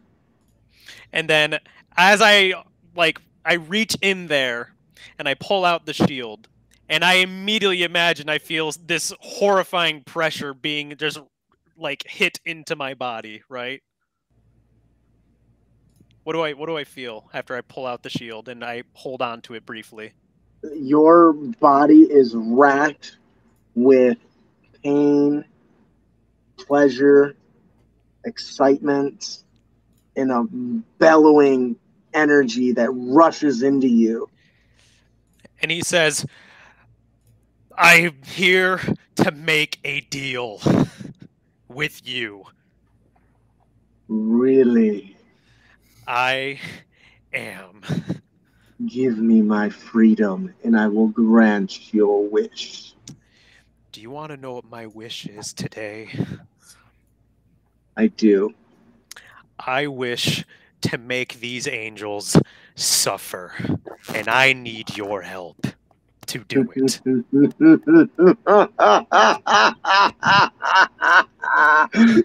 What do you say? Let the world burn. And then after that he says, Gargoth, I choose you to end this world. And I frisbee throw it. And you hear a voice. Oh, I'm sure it's not good. What is the oath you took? The oath I took was that of... Oh, this The is going to get real void. sad, isn't it? There's always a balance, and something in you breaks. Oath broken. Yeah. I took the oath that said, the void is balance. Where there is light, so too must there be dark. I will save even my enemies so long as it maintains balance. Return for judgment. The void is all-consuming. Everything must return to it for judgment. But all deserve the right to enjoy the journey before they reach the destination. And lastly, protect the innocent. I'll protect those who are too weak to protect themselves and are not yet ready to return to the void. And with that moment, I shatter all of my tenets. Well, just the last one. Like, the last one, it was flimsy at best, but the other two I was well aware of. And that is the end of the Plane Shifters campaign. Yeah. I told you, Matt, you weren't gonna like it. You were really gonna not like it. So I was like, I'm gonna wait before everyone can leave before they can stop me. All I right. made the package devil. Not I just want any to- devil, by the way. So for those who You don't know, absolute jerk! for those who don't know who Gargoth is, he is known as the 10th hidden lord of hell. Yep. That is his title. If it's of any inclination, look towards the Descent into Avernus campaign book and look for the Shield of Gargoeth. You're welcome. All right. That'll do it for this campaign setting. Before we close out, I am sorry for the technical difficulties. I did finally get my computer booted back up, but I don't know if it's worth trying to get into it at this time. But I want to take a moment to kind of go around the table and tell us a little bit about yourself, tell us about the character you played, and just what you thought of the campaign as a whole. I know it had to be end kind of abrupt. For those of you who don't know why, that's because honestly I'm just overwhelmed with my workload right now, and I need a break. So Which this is seemed like a good spot. Sending you guys into space on days after the release of Spelljammer just seemed good. really happened worked out, yeah. Yeah, good timing. Yep. So, all right, how about we go around the table and start with Ian? And while you're talking, I'm going to try to get on my computer here, because my phone is going to blow up. Right. Well, once again, I'm Ian Wood. I'm co-host for Crit Academy, and I was playing the Artificer Merle Bronson, who definitely to experiment a little bit. And it would seem that instead of building a gate, he built a ship out of a whole city. So, Out of a whole city, A I whole guess. city. Only part. most of it. We couldn't take all of it. What was your favorite part of the campaign? Oh, Merle being Merle, blowing stuff up. That's fair. We have done that a lot. We've done a lot of that. Merle loves blowing stuff up. All right, Austin. Hey guys, I'm Austin. I'm these guys' friends. I used to be a co-host for Crit Academy, so if that's any consolation, there it is. I played Zorax, the character who has gone through multiple changes, we'll say. He seems to keep delving further and further in the bottomless pit of darkness. I can't seem to reach the bottom yet. In my favorite part of the campaign, oh man, there's a lot of good parts. Yeah. I would say the council with the angels was definitely one of my favorite moments where I had to actively roleplay a character who because normally he's in control of a lot of the situations he's a part of. That was one particular situation where he was actively not in control. Right. And that painted a very interesting picture because we got to see Zorax kind of at his weakest state. Yep. And I knew eventually I was going to have my comeuppance. And honestly, I can't take full credit for what happened at the end. The DM had actually, because I said to him one day, hey, I want to use the shield. And he was like, oh, that's neat. We should do that. But also, you should wait for a particular moment in time. And I was like, yeah? He's like, yeah. I was like, okay. And I really wanted to better set that up with all the issues I had with the technical issues. I was just like, damn it. That's okay. I made it work. Yeah. You know what this reminds me of? And this is what I envisioned when you talked about this. The moment in Thor Ragnarok at the end where that crown is completed and the giant demon is just killing everything. And I'm just sitting because like I can always go home. I have the banishment spell. So for those who think it's a hard commitment, it's really not.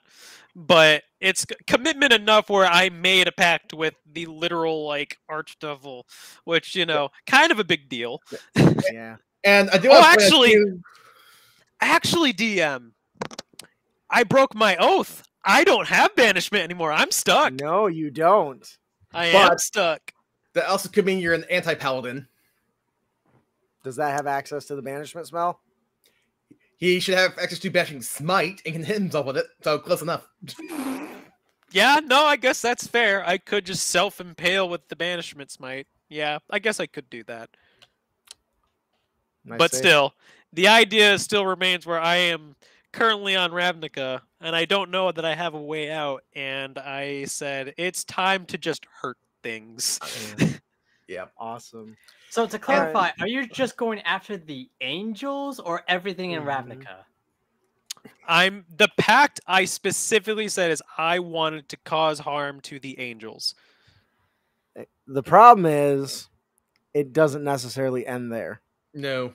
No. Not by his choice, but by the demon who no longer can probably get to Avernus. So going to need to find a new home. But Yeah. there's a lot of quite a few planeswalkers on there that might have word of that, but we'll see. Yeah, they Maybe. might be like, hey, buddy, okay, you've caused a lot of damage. We could probably just either kill you or we could send you home. Which one is it?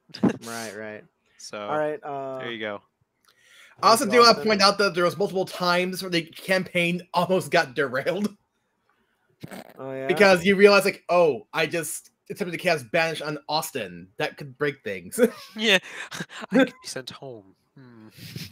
And there was one point where we realized that a certain warlock also knew Banish and also happened to have the plane shift spell prepared. Yeah, Yep. caused some Yeah. issues.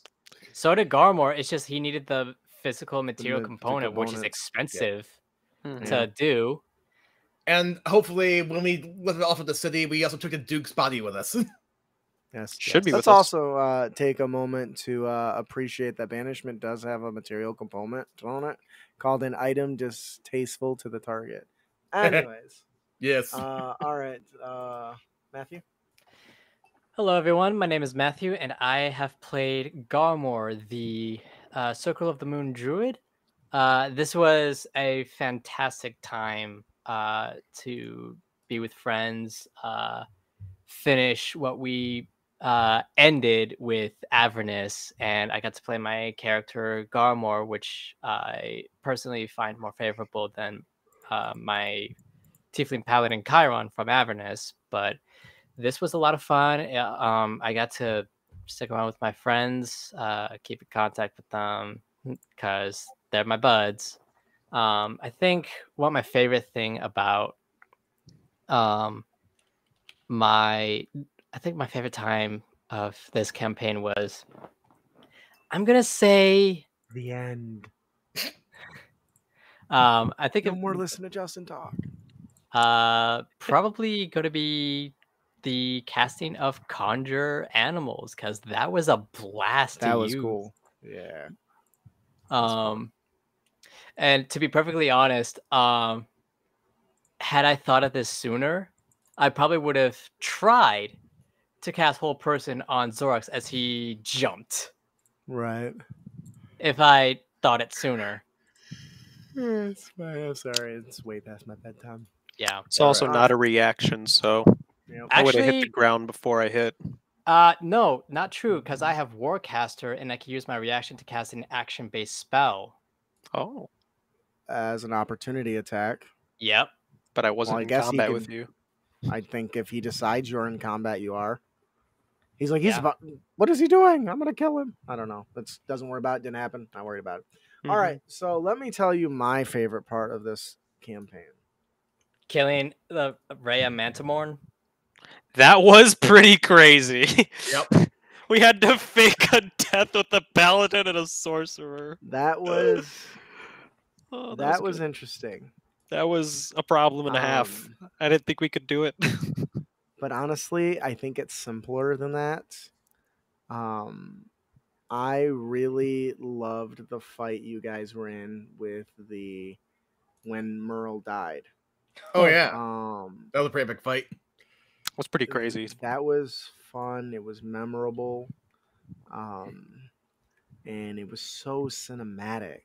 Like a lot I of don't stuff know. being thrown around, people going through buildings, people hiding, trying not to get blown up. Arrows, pretty good fireballs, time. firebolts But everywhere. the look on explosion your everywhere. face when you realized you couldn't resurrect Merle. Yeah. That was rough. When I That realized that I was- used my Revivify, Yes. or I couldn't use it rather.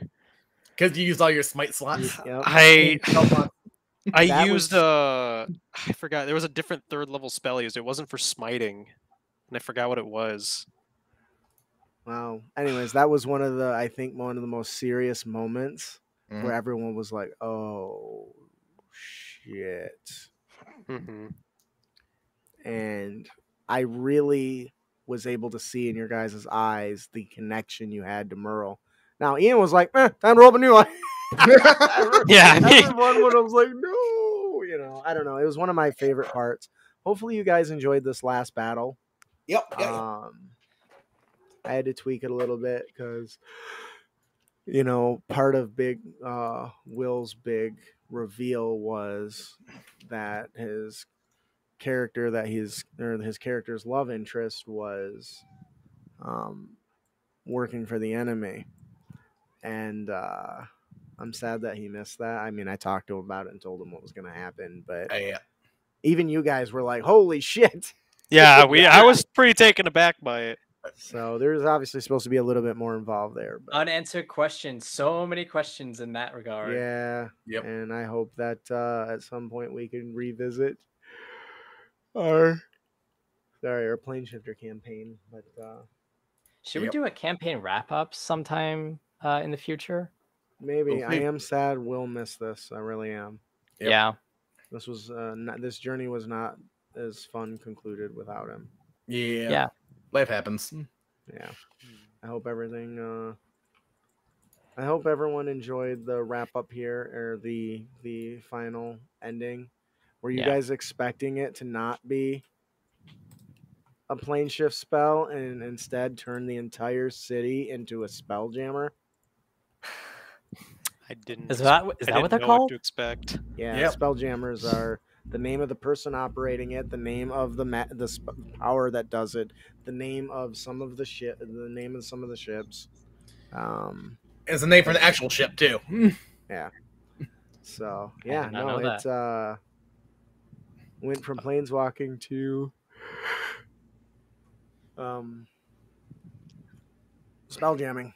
Yep. But he has the coordinates, so you guys will arrive at your destination. But it now opens these characters up to a whole new world. Except for Zorax, Dazzling he's stuck. days. Well, Well, stuck. Gotta Stuck play with Raven air now. quotes. Yeah, Air quote. stuck. Until they're all like, right, "Hey, guys. you need to go. Look." That is the end of our Plane Shifters campaign. Thank you so much for watching. If you've made it this far, We're kudos, sorry. honestly. but, yeah, so I just want to say thank you. If you want to see more of us, please come visit us live on Sundays. We do, at least 2 of us are in there talking D&D. And this week we're going to, I can't, God, I'm so tired. I go to bed at like 9 o'clock. So, 2 hours ago. yeah, and I don't know how Ian. could I don't know never. how you do it, man. You I like don't know walk either. around with like 3 hours of sleep and not even a thing. I mean, I'm Alright. at 4 hours right now, so like, Yeah, I tried, man. I'm dead to the world. All right, I will see you guys later. I want to thank you all. Keep your blades sharp and spells prepared, heroes. Bye.